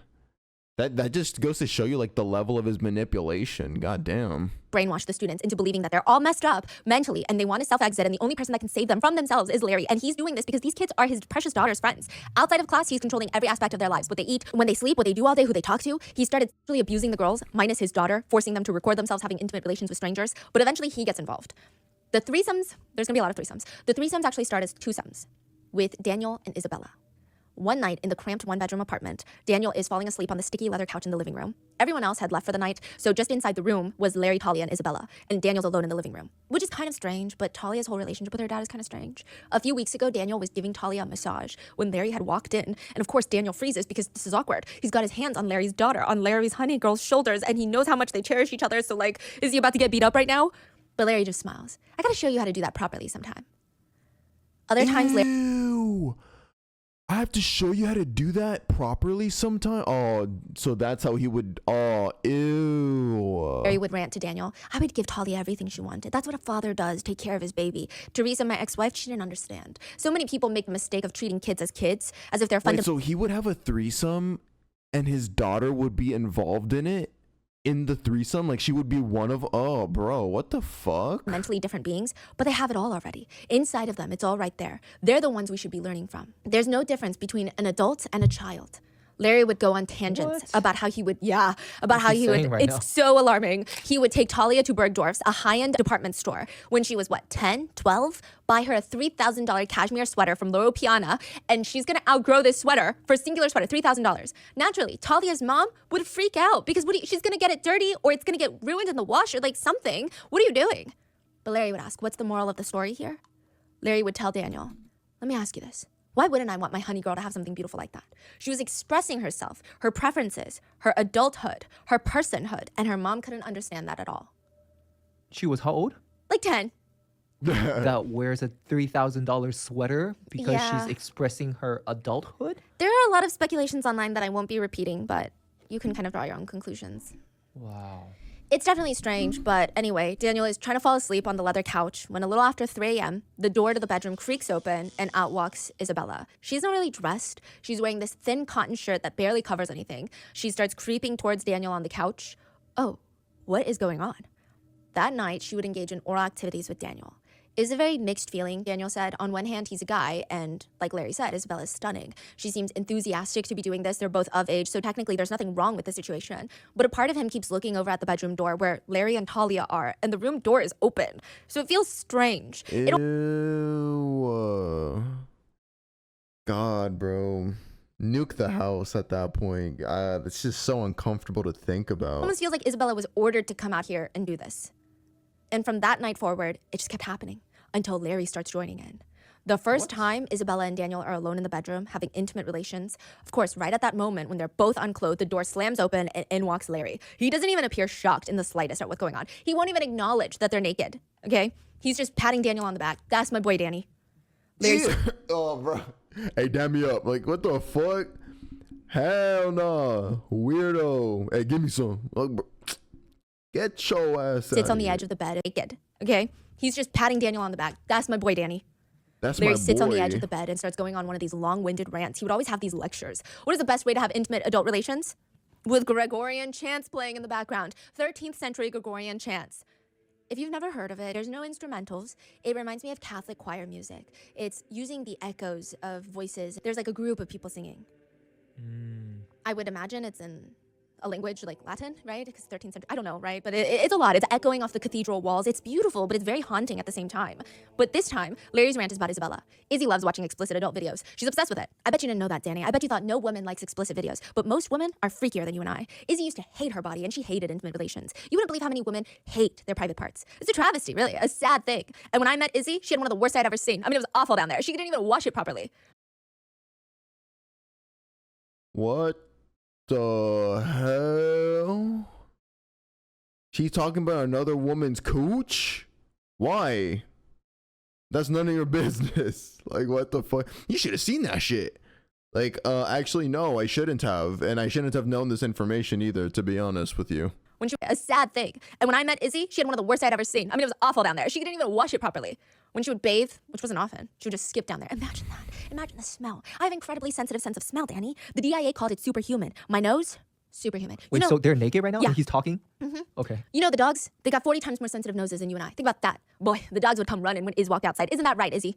What is going on? Isabella is listening to Larry like he's teaching her the ways to life or something, which is making Daniel even more uncomfortable. This is so degrading and mean, honestly. But Larry doesn't stop. He keeps going. In fact, he has Isabella turn on explicit videos so that the three of them can watch them together. And before Daniel knew it, he's laying on the bed watching videos of two men and one girl. Nothing physical happened that day, but moving forward, it just became this reoccurring incident. The three of them in the bedroom and Daniel in these uncomfortable situations. And he was still uncomfortable when one day Larry walks over to his computer, presses play. 13th century Gregorian music. So three of them? Yeah. The group therapy sessions would continue in the new apartment, and they actually got a lot more serious. Larry becomes fixated on each person's childhood trauma, how much trauma they must have endured for them to end up so messed up the way they are now. Their brains are scrambled. Even if they insist, nothing really happened in my childhood, truly, like nothing traumatizing. Larry would say, I know deep down, all those vivid assaults, you were essayed, and I know that you're just repressing it. He would tell them what happened to them. Rapid fire. Your parents sold your bodies while you were a child. You were abused by your family members. You blocked it all out because that's what the brain's natural response to heavy trauma is. But that's why you have these intense emotions of wanting to self-exit, because you're different from other kids your age, because you were assaulted. That's why. What can the kids even say? I mean, it kind of makes Just sense. straight up manipulate. It's like non-stop manipulation. Mind and the psyche than these sheltered college kids can even understand. It would even get to the point where there's a video of this. One of the victims is having a panic attack and she's on her knees crying on his lap while he's just sitting there in a purple robe. His chest hair is practically out. And she's screaming, Larry, please, please save me from myself. Larry, please, please help me save me from myself. Don't let me do this to myself. Please, please make me stop. Okay, but I need you to calm down. I need you to calm down. I need you to calm down. I need you to calm down. Okay. Okay. Daniel even wrote a poem later to pour I told y'all. What did I say earlier? That is exactly like those predatory churches. Like the ones that do the fucking exorcisms, and then the people like they freak out, they flip out, they cry and shit. Like, oh my god, you saved me, you fixed me. It's all just manipulation. Like they were groomed or brainwashed into thinking they were being exorcised or that they were being saved by the priest or something. That's the same energy. Daniel even wrote a poem later to pour out all these very complicated feelings, and it starts off, we assume most people weren't molested as children, but what if they were? All of them. And it was such a scarring experience that no one remembers. After all, aren't the most disturbing things the ones most likely to be blocked out by the psyche?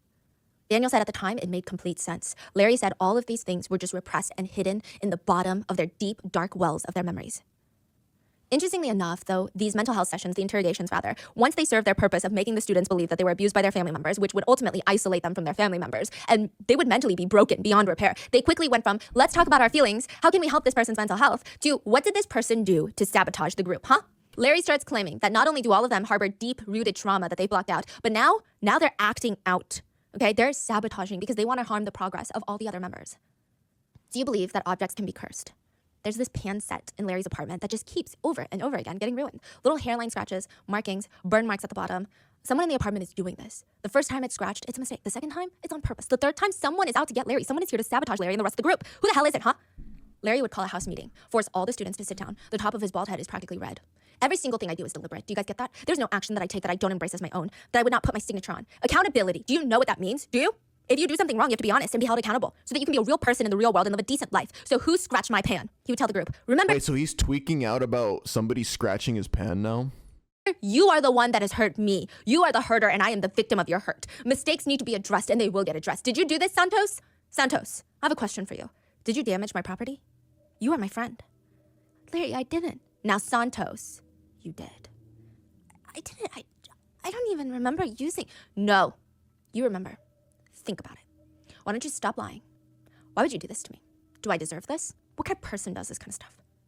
Santos would sit there with all the eyeballs on him and he's so lost. I mean, he used the pan a long time ago. He kind of remembers using it, but the scratch on there, maybe it was formed when he was putting it away in accident. So he's even gaslighting him into he's gaslighting these poor kids into thinking they did something they clearly didn't do. Like it's moved on from like things in their past, like, oh, this happened to you when you were little. No, now it's things that just happened. Like, yeah, you scratched my pan.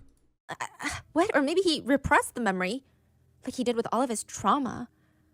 Maybe you're right. No. Yeah, no, you're right. I did do that. And I'm sorry. And like you said, it's not the objects that are important. It's what they mean to the person who owns them. Exactly. Do you feel that I'm holding you accountable?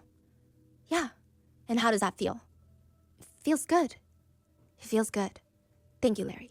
Everyone in the room would smile, and Larry would pat him on his back. You did great. You're being honest, straightforward, and you're being forthcoming. This is a breakthrough.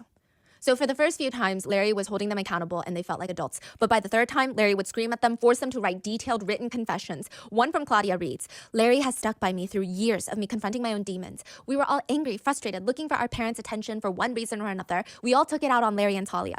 The apartment is such an unbearable mess that it's impossible to move without tripping over something. But we broke things on purpose, hid things on purpose, threw important papers out, hid food so that it would get moldy. We did anything we could to delay and sabotage Larry's efforts. Some examples include breaking Larry's $8,000 stove, throwing his power tools on the floor, ruining Talia's Laura Piana sweaters.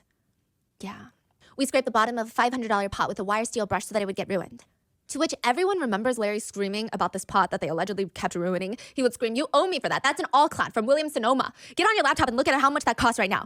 Tri-ply stainless steel. Make sure you find it. What exactly is going on with these pods? Is you getting scratches for no reason? I guess it could be from Larry. Oh. But they're like hairline scratches. It could have been there all along. Okay. It says the pot is $200. Not for the pot. The whole set. $1,200? That's not right. It was $1,800 when I bought them. I don't forget things. Do I ever forget things? And now, that would be at least $1,800 that you owed Larry. And you never want to be in debt. Ooh, and then now he's leveraging financial manipulation. Oh God, like making you feel financially indebted to him. So now you're giga trapped. With Larry. Santos's mom is technically the one that all her friends are jealous about. She and her husband immigrated from the Dominican Republic. They have 3 kids, and all 3 kids, incredible schooling. Eldest, Harvard undergrad, Columbia Med School. Middle child, Columbia. Youngest, Santos, Sarah Lawrence. Their family is the success story everyone in their hometown in the Dominican Republic talks about. And one day, Santos rushes into his mom's work. He ignores everybody that's waving at him. He just rushes up to his mom. He's purely panicked. Mommy, I need money. I need to pay Larry for something I broke. House stuff. I need money now, please. Santos' mom is staring at his eyes. She had never seen him like this. He just looks so utterly desperate. I don't have any money until I get paid, Santos. I need money. I need money right now. Let me see what I can do. She asks her boss for an early lunch, and she grabs Santos, her purse, and they walk a few blocks in silence to a local pawn shop. She reaches up to her ear, puts her earring on the glass table, her other one, and then her necklace. Her most sentimental earthly possessions would be pawned for just $750. She didn't know it yet, but her son had taken out loans, opened up credit cards, racked up debt to pay back Larry for property damage. How much was total? Do you know? $48,000 starting. For what? Larry would have Santos write down a list of everything that he had damaged, and it was practically anything that he came in contact with in the entire apartment. And he would believe it or he would do it because Larry would keep these kids awake for 48 hours at a time. Because remember, he controlled when they sleep and what they eat. Most of the time, he was starving them, keeping them sleep deprived, exhausting them with these very long-winded emotional... Wait, so hold on. What did he make this girl sell for $750? Purse. And they walk a few blocks in silence to a local pawn shop. She reaches up to her ear, puts her earring on the glass table, her other one, and then her necklace. Her most sentimental earthly possessions would be pawned for just $750. So this monster made her sell personal items, sentimental items, for just $750 that wouldn't even cover a fraction of the imaginary debt that he placed on her. She didn't know it yet, but her son had taken out loans, opened up... Larry would have Santos write down a list of everything that he had damaged, and it was practically anything that he came in contact with in the entire apartment. And he would believe it or he would do it because Larry would keep these kids awake for 48 hours at a time. Because remember, he controlled when they sleep and what they eat. Most of the time, he was starving them, keeping them sleep deprived, exhausting them with these very long-winded, emotionally draining lectures and therapy sessions where they have to dig into their psyche and come up with these memories that were repressed as them being assaulted as children. They had no mental guards up, no barriers up at this point. So at that point, he's like, you owe me $48,000. And Santos is like, okay, I will drop out of college and get a job. He drops out of college to get a job.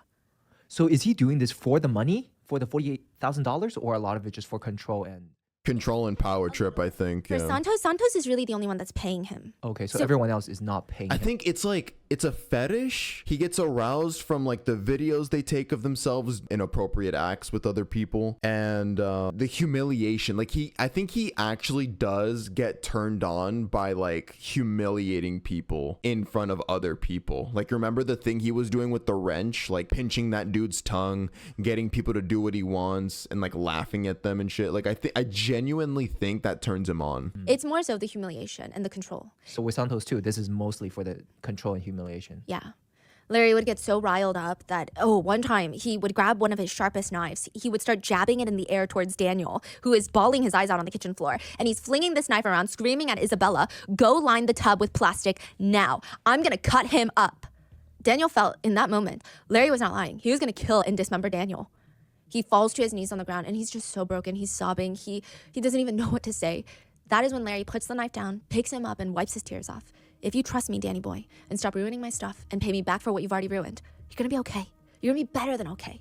But you need to trust me. You need to let go of fear before you can achieve clarity." The punishments were escalating as well. Santos would just wake up in random positions. His body would be pretzeled on the ground. His head would be ringing. His vision would be blurry. And Larry would just be standing over him. He had put him in a chokehold until he passed out. What? The first thing Santos would hear from Larry when he came to would be, "Did darkness envelop you?" He would just sit there and taunt Santos for being a, quote, trash hemorrhoid scum. And if that wasn't humiliating enough, Larry would force Santos to crawl around the apartment on all fours like a dog. If you brought home food, takeout for the family, and it had gone cold because he sent you to a restaurant that's like 50 minutes away, Larry would accuse you of trying to sabotage everything that he's done and add that to your debt. $1,000 for emotional distress. He would grab you by the face and slam you onto this ground. By this point, everybody was too scared to leave, but also they felt grateful that after every horrible, traumatic thing that they did and went through as kids, why would anyone want to be around them? Why would anybody want to help? They were just thankful that Larry saw potential in them. So is this like years later now? This is like junior and senior year. Oh, so they're still going to school while Yes. doing this. Okay. Now, one of the worst nights in the apartment was Daniel had been accused of distracting Talia on purpose so that she would be late for her law school application. So this would be senior year. For that, Daniel would have to pay. Larry is holding up this contraption that he put together. It looked like a plastic snake. I imagine the way to make this invention of his is to get cling wrap, plastic foil, the ones that you use to wrap dishes that need to be saved, right? Lay it down on the kitchen counter, grab aluminum foil, rip out a large piece, start sectioning them off into smaller pieces, and roll them into very tight aluminum balls. And then he would put them equal distance apart on the plastic wrap in a single file line. Then he would roll the plastic wrap up like a piece of sushi. I mean, technically, cling wrap alone, aluminum foil alone doesn't seem too bad. But now Larry's smiling, looking at everyone, holding up this long, thin, makeshift rope. This is a garage. I often had to improvise torture devices. Oh God, is he gonna use that as a whip? Please don't tell me that's what's gonna happen. Is he gonna use like? Oh God, let me see. Hold on, let me slow it down. I mean, technically, cling wrap alone, aluminum foil alone doesn't seem too bad. But now Larry's smiling, looking at everyone, holding up this long, thin, makeshift rope. This is a garage. I often had to improvise torture devices in the course of my intelligence career, and this is a very effective one. So you know how serious this is, Danny. You're going to tell me exactly why you were driven to sabotage Talia's law school applications. He then forces Daniel to wrap the plastic and aluminum foil around his privates. Give me the ends. Until Daniel gave Larry the answer he wanted, Larry would pull tighter and tighter, and it's like a guessing game. What does Larry want this time? Does he want an apology? Does he want to see you break down? Does he want some strange backstory? Does he want confirmation? One time, Larry wouldn't stop until Santos admitted that he wanted to kill Talia and disfigure her entire face for breaking up with him. Eventually, Larry would grab a knife from the kitchen counter, slice it in front of Daniel's face, not cutting him, but getting really close. Nobody had ever seen him this serious before, and Daniel blurted out, "I found a baby bird in the driveway when I was younger." Larry stops. "When I was a kid, I found the baby bird and it was so injured, so I picked it up and it was in my hands and then I just started crushing it, and I think that's when my trauma developed."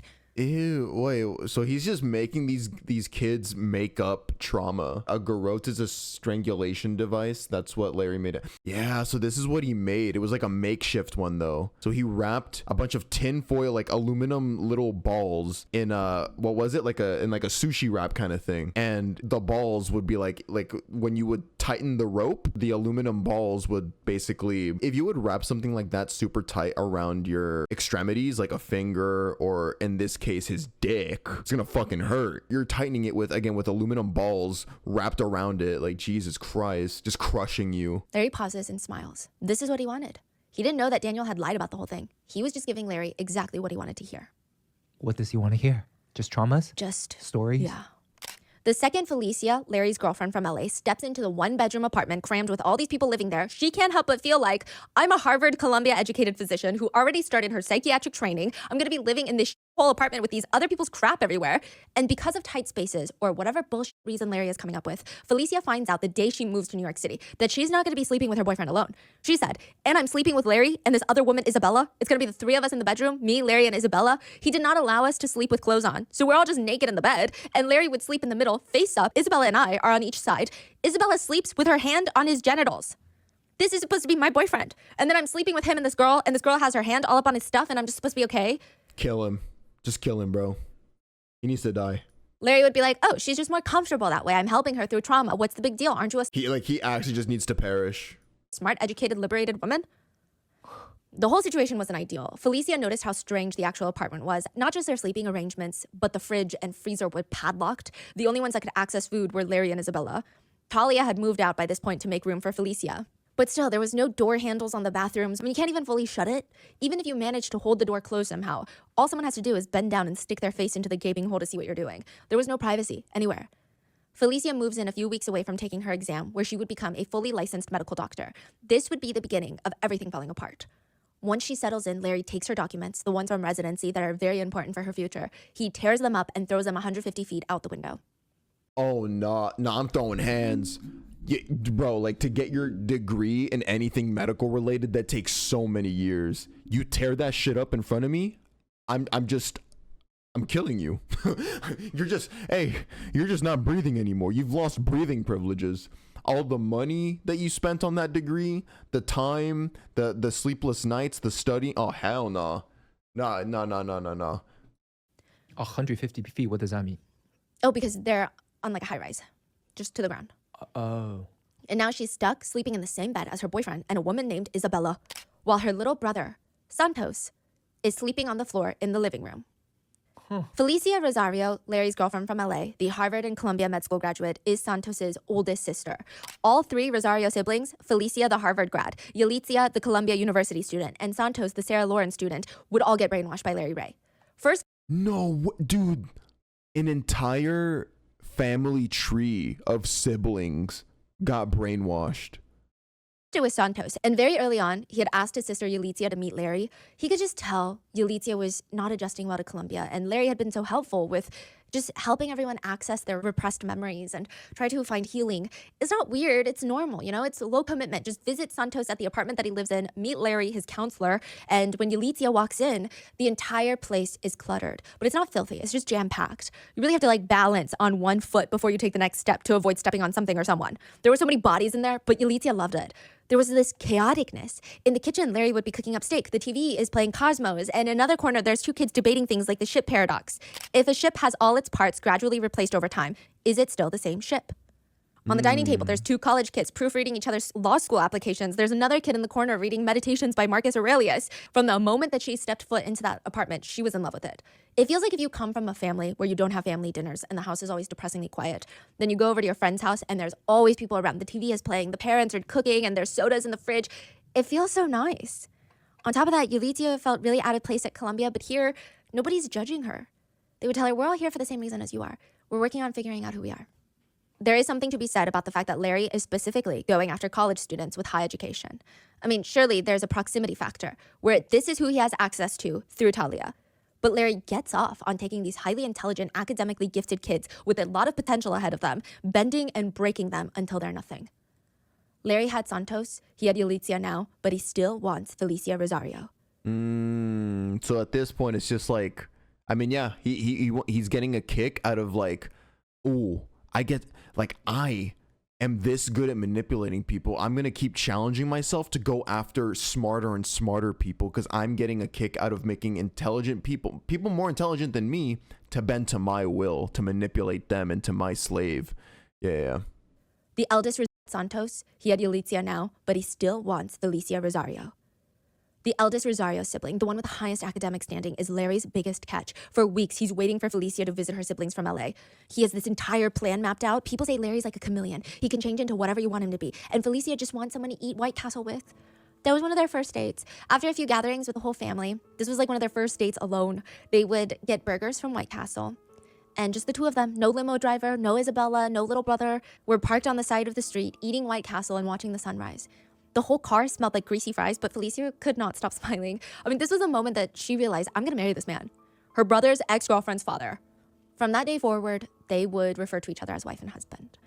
Some netizens found it strange that Felicia would fall in love with Larry so quickly, but I think the best way to describe it is, imagine if Felicia studied painting her whole life. She's constantly surrounded by these other students who have gone to school to paint, and there are nonstop conversations about which colors go best in theory, with which pigments, which types of oil paints are used for what mediums. It's very technical, and they're spectacular, the best of the best, but then one day she casually meets a guy and it feels like he was born to be an artist. Like he doesn't know the technical terms for the pigments and the canvases, but he just gets it. It feels like he can at least keep up with her. Perhaps he can even teach her a new perspective. It's very exciting. He just knows so much about the human brain, about human psyche.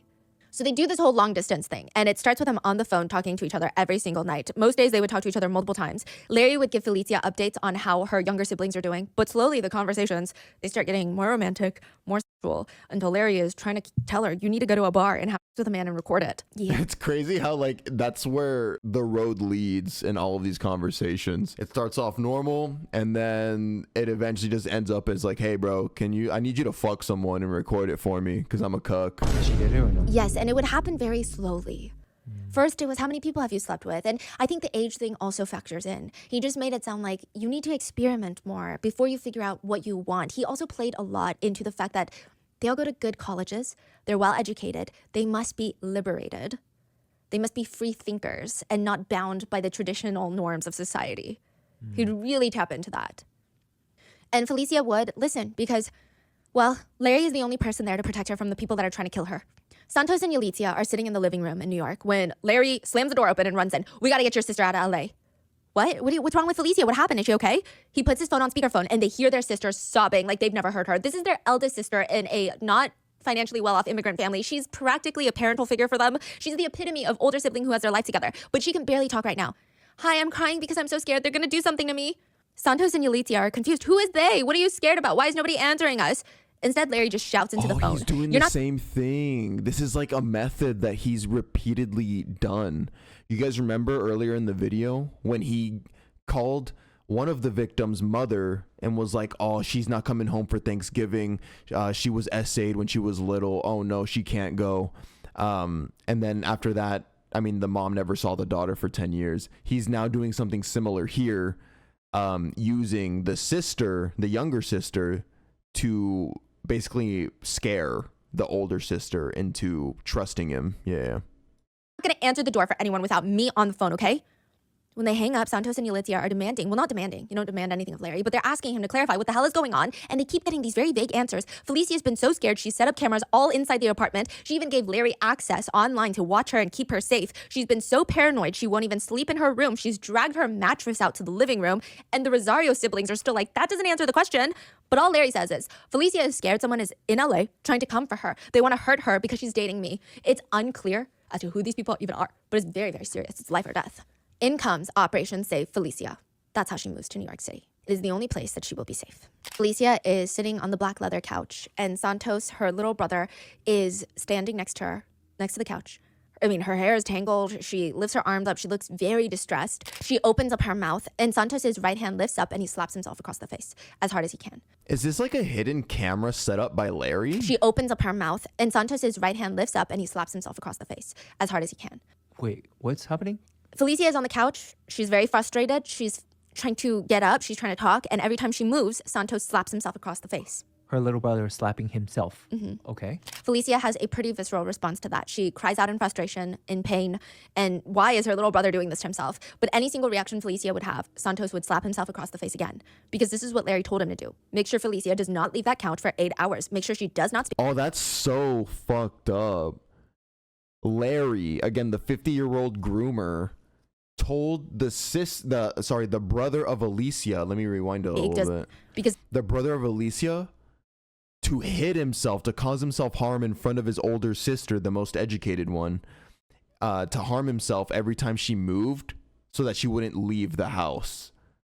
And obviously, as a caring older sister, that's going to scare her, and she's gonna not want him to hurt himself, so she's not going to move.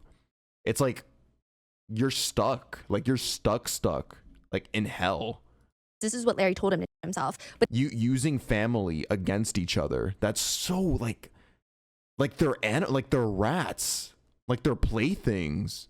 Any single reaction Felicia would have, Santos would slap himself across the face again, because this is what Larry told him to do. Make sure Felicia does not leave that couch for 8 hours. Make sure she does not speak, does not make a sound, or else.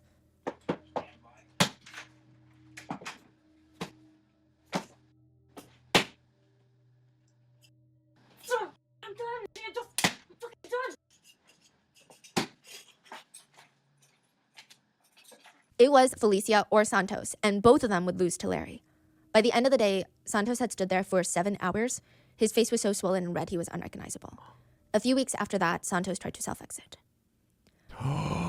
No, it got so bad he wanted to end it. He wanted to end himself. So like a part of them really did, like deep down they knew they were trapped, but they couldn't do anything about it. The 3 Rosario siblings are sitting in front of Larry. Do you remember your parents used to use a lot of cash to pay for things growing up? Each one of them nodded. I mean, it was making sense. Everything Larry was saying, their parents were running a drug-dealing empire back and forth from the Dominican Republic and the United States. That's why they always had cash on them. But not only that, Mr. Rosario, their father, he liked to essay his 2 daughters growing up. Now, I do want to disclaim, clearly this is all a lie. The Rosario parents run a small travel agency and a grocery store, and they had a lot of cash growing up, likely because they were probably getting paid under the table because they're immigrants. They're trying to find whatever job they can. They're not heroin dealers, and they did not essay anyone. They're a disadvantaged immigrant family that worked hard to save enough money to buy a house in the Bronx and then proceeded to spend every last dime trying to give their kids the best education possible. But Larry doesn't care. He convinces them that their parents are evil, filthy, vile, disgusting beings, and they actually know Larry. The Rosario parents know Larry and want to kill him because he knows about their illegal dealings. Larry used to work for the CIA and the DIA. Of course he read the Rosario case files. He recognized Santos since day one. That's why he took him in like a wounded bird. The Rosario siblings fully believe it. He would deprive them of sleep for multiple nights, put them through these 36-hour-long interrogations before convincing them that their parents were pure evil. They used to be incredibly close to their parents before Larry. Felicia would talk to her mom at least once a day, but now the siblings refuse to talk to their parents. Mrs. Rosario would say a little... Oh, hell no. As a parent, like if I'm a parent and I found out that my children were being groomed by some random 50-year-old weirdo, and he convinced my children that I'm their enemy? Oh, hell no. You're losing breathing privileges. But now the siblings refuse to talk to their parents. Mrs. Rosario would say a little prayer before bed every single night. We pray our children come back safe wherever they may be. We put our hopes in you, God. $200,000. That's how much the siblings would get from their parents to give to Larry. They would. What do you mean? Why? Because $200,000. he accuses them of trying to poison him. And the Rosario siblings feel like it's not even money that their parents should have. It's blood money. It's heroin money. Of course they deserve it and need to give it back to Larry because they're trying to kill Larry because he knows what they're doing. Their parents, they sold their house. They sold their house to pay this money for their kids. They look so desperate. They flew back to the Dominican Republic to get loans, to beg friends for money. Yalitza said she wasn't thinking about her parents at that point because they were evil to her. All she thought was, maybe if we can just get some money for Larry, he'll love us again. Maybe it'll be enough this time. Maybe we still have a chance to be happy. That would not happen because Felicia starts descending into madness. It's been described as a regression into a childlike state. There's multiple video clips. It's heavily documented. Even when she was still in LA, there's an audio clip of Larry harassing her on the phone, convincing her that there's scary, powerful people out there that are going to come get her. And she just sounds purely exhausted. And he would be screaming, do you want to die? I'm here trying to help you, you know? There's scary people out there, Felicia. Right now, we are under attack. People are trying to kill us. In a video on the couch, Felicia is bawling her eyes out, and Larry tells her, Felicia, you lost control a minute ago. Yes, I did. You're screaming at the top of your lungs. You said you're terrified. Why are you terrified? Because I'm afraid the people back in California, they told me if I didn't do what they wanted me to do, they were going to send people to kill me. It was people my parents have known for a long time. Is this true or are you making this up? No, I'm not making it up. I swear. I'm scared. I'm so scared. I'm so certain. I know that in my deepest, I know that deep down, I know that they will kill me. They will kill me. Your parents? Yes, my parents will kill me or they'll send like people like to kill me. I know that. I'm not making it up. I swear to God. I swear to God. Oh my God, this is a nightmare. I just want to be alone right now. I'm sorry that I hurt you. I just want to be alone. Then, just let me be. It's like so morbid, like to watch this. We're watching this video of a girl, like she lost her mind. Like she is not there anymore. She was completely brainwashed by this 50-year-old creep. Larry made sure that even if Felicia were to get proper sleep, food, and be in the right headspace, that she would start realizing none of this makes sense. Larry made sure that if that day ever came, she would have nothing to go back to. He took sick pleasure in ripping apart her life that she sacrificed everything for. There's a video of Felicia sitting at a dining table, and she looks like she's having some sort of life-shattering realization. Her hair is a mess, it's unbrushed, one side of her face, her eye is super swollen, like she's been punched or someone slammed her head into something. Her mouth is open. She slowly closes it and looks down at the table like she's about to start crying. And Larry keeps questioning her. What's going on, Felicia? Are you still there? What just happened? Did you realize something? Poor girl. No, yeah, he definitely assaulted her. Did you realize something? Yes. What is it? You want to tell us? I hate being irresponsible. The truth is I hate being irresponsible. That's not good. What have you done now, huh? It's not my character at all. What's going on? Hello? What's been going on? Can you tell me? My medical degree. I could lose it. Effectively, I can tell you that you've lost it. This behavior has gone too far, Felicia. That's the truth. Now, Felicia, I'm only 31 years old and I can show you still that I can still be responsible. Felicia? Yes? You need to shut up. And I will show you that I can still behave. Lisa, Yes. you can shut up. And the video cuts. Soon after this, Larry would force her to send an email to the dean of Columbia Medical School, the dean of the school that she graduated from. The email reads, I graduated from Columbia with a medical degree in 2011. I'm writing today to have my degree revoked as I am in serious violation of the Hippocratic oath that I took upon graduating. I've been intentionally, maliciously, and fanatically out to hurt others and destroy their lives as much as I can. I've done nothing but shameful and hurtful things, especially to the people who have most cared for me. He made her send that, and every single day, he would hold the videos that he forced her to take of herself having relations with strangers. Nah, actually ruined her life over something he made her do.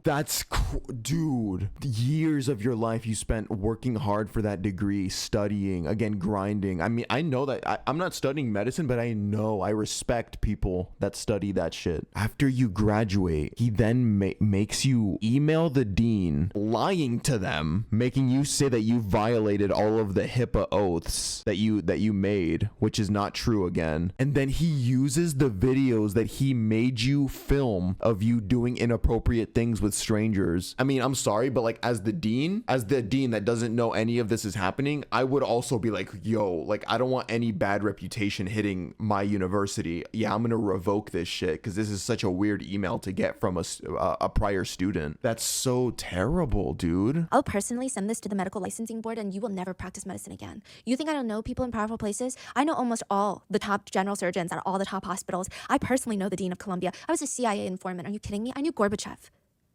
In another video, Felicia is screaming, begging Larry to help her, and she's screaming, please save me from myself, save me from myself. And he asks her in the video, what do you want? And she screams, I just want to be able to go back to work and be happy and fine. Please don't do this to me. Don't do this to me. Please, Larry, I don't want to live here. I don't want to live here. In other videos, she would tell Larry, I don't want to throw myself away because I love you and I want to stay with you always and forever. These little videos were like Larry's little trophies. One night, Larry would slam open the window to the 15th floor apartment. He's holding a hammer and screaming at Santos. Look, it's very simple. You leap like a frog. Why don't you guys, you and Felicia, hold hands and jump together? It'd be so cute. Do you know how cute that would be if you both jumped? It'll be over in a second. In total, Larry's victims would attempt to self-exit at least 12 times during their time with Larry. But Daniel would get out after graduating because he had been trying to understand his sexuality for a very long time when he was with Larry. And Larry, knowing that, on Thanksgiving Day, would force Daniel to put on one of Isabella's mini dresses, go downstairs in front of people, walk around, and then when he got back up, Larry was red in the face, mad at Daniel for whatever other thing that he forgot to do, and he would taunt, look at yourself, Danny. How does it feel to wear a dress? Are you still confused about your sexuality, huh? Look at yourself. He would tell Isabella to grab one of her biggest intimate toys that she had. She always had like this duffel bag of intimate toys that she kept around the house. And he would say, give it to Danny. Now, Danny, let's settle this once and for all. You're gonna place that you know where, and if you like it, we'll know you're gay. Simple enough, right? That night, Daniel was forced to do things with the device while wearing a dress, things he clearly did not consent to. Oh my God. All the while his friends were forced to watch. And Larry was taking photos of him. Claudia would later say about that picture definitely it's humiliation without a doubt. Now that's what he gets off on. It's degrading people and humiliating them, making them do things in front of others. It's the common thread. Everything that he's made people do, it's like in front of a crowd. Claudia would later say about that picture that Daniel is staring right into the camera. His eyes, he looks panicked. His eyes are questioning. He's very scared. She said, it's not a look I've ever seen on someone's face before. And after that, Daniel walked up onto the rooftop, climbed on the water tank, and he just laid at the top. The surface was really smooth, and he knew that if he moved a few inches to one side, he could easily slip right off, and then none of this would matter anymore, and everything would be okay. But he sits up and he says, I sat there looking at the city, and it was beautiful. To me in that moment, it felt like I had gotten out of a mental prison, and all I wanted to do was leave. I took my stuff after that, and I had no plans to ever come back. And he just assumed that all the others, they would have their wake-up moment someday. But 6 years later, April 2019, a New York magazine article would go viral titled, The Stolen Kids of Sarah Lawrence. Daniel realized his friends did not get out soon after. It got so much worse in the next 6 years. The New York magazine expose on Larry Ray and his college cult starts off by exposing Larry's long list of lies. First, Larry's whole identity, his whole personality was based on being a Marine. He created these little Marine-based operations around the house. Their morning routine was supposed to be a boot camp, but Larry was never in the Marines. He did serve in the military, the Air Force, for a total of 19 days before he was dishonorably discharged for reasons unknown. But not all of Larry's lies were straight up lies, like the Marines one. He knew a lot of the top generals in the Marines. He was friends with them. So there was truth. I don't know how he was friends with them, but he was. What? Yeah. The article states what made Larry exceptional is the way he expertly mixed connections to top officers in the US Marine Corps with lies and embellishments. So it was always a half-truth, half-lie. He would say he met Gorbachev, and you're like, that's crazy, you're a little liar. And then he would show you a picture with him having dinner with Gorbachev, meeting other people with Gorbachev, with Rudy Giuliani with Gorbachev. Larry did know Rudy Giuliani, Bernie Kerik, the New York police commissioner, and even Gorbachev. He did receive a letter from NATO about his efforts to help negotiate the end of the Kosovo War. He just lied about how involved he was. A NATO official said, I do remember him being around. He was connected and may have made some calls for us, as did many others at the time. I wrote a letter to anyone who was even remotely involved. Quite a professional way of saying Larry maybe called someone once in a while, but his impact was minimal. Larry also convinced Talia that her mom was abusive and that she was essayed by members from that side of the family, which we're going to go more in depth on part 2. But all of that was denied by CPS and Talia's younger sister. Talia's mom and her side of the family were cleared of any wrongdoing, and custody was given to her mom. Larry was even ordered to undergo a psychological examination in 2005 during the custody battle. The psychiatrist... So he lied about everything, basically. It was yeah, she said half-truths and half-lies. So yeah, he was in the military, the Air Force, not the Marines, and it was only for fucking 19 days. And then he made eye contact with Gorbachev. So in his mind, he met Gorbachev. He was friends with Gorbachev. What the fuck? Okay. Wrote an order to undergo a psychological examination in Sorry, 2005, let me rewind a little bit. But his impact was minimal. Larry also convinced Talia that her mom was abusive and that she was essayed by members from that side of the family, which we're going to go more in depth on part 2. But all of that was denied by CPS and Talia's younger sister. Talia's mom and her side of the family were cleared of any wrongdoing, and custody was given to her mom. Larry was even ordered to undergo a psychological examination in 2005 during the custody battle. The psychiatrist wrote in the report, literally impossible to evaluate. His power and control are exhibited through the process of wearing down the other person to the point of sheer exhaustion. Mr. Ray has the control. He is able to manipulate and control almost any situation in which he finds himself, including a psychological interview with a forensic examiner. No matter how experienced the examiner may be, Larry is very good at what he does. He can be utterly charming, and one can be disarmed by his childlike simplicity and smile. But make no mistake, Mr. Larry is no child. He is a calculating, manipulative, and hostile man. Basically, the psychologist is saying, we can't examine this man because you ask him a question trying to get an examination, and he will just exhaust you, going on these ramblings until you are so tired you cannot continue. You gotta beat him up. You gotta beat the fuck out of him. You gotta put your hands on him. That wouldn't work on me. My patience is too low to deal with people like that. If I ask you a question and then repeatedly over and over you just ramble on something completely unrelated and you don't shut the fuck up, I'm putting my hands on you. I'm gonna be real. He will go on ramblings. He will never answer the question. The article, Stolen Kids of Sarah Lawrence, would get the attention of the NYPD Crimes Unit and the FBI, but by then, it would be too late. Larry was no longer living in the one-bedroom apartment, accusing college kids of breaking his oven. He would start a multi-million-dollar trafficking ring, catering to the wealthy elite businessmen in New York City. It didn't stop. He got away.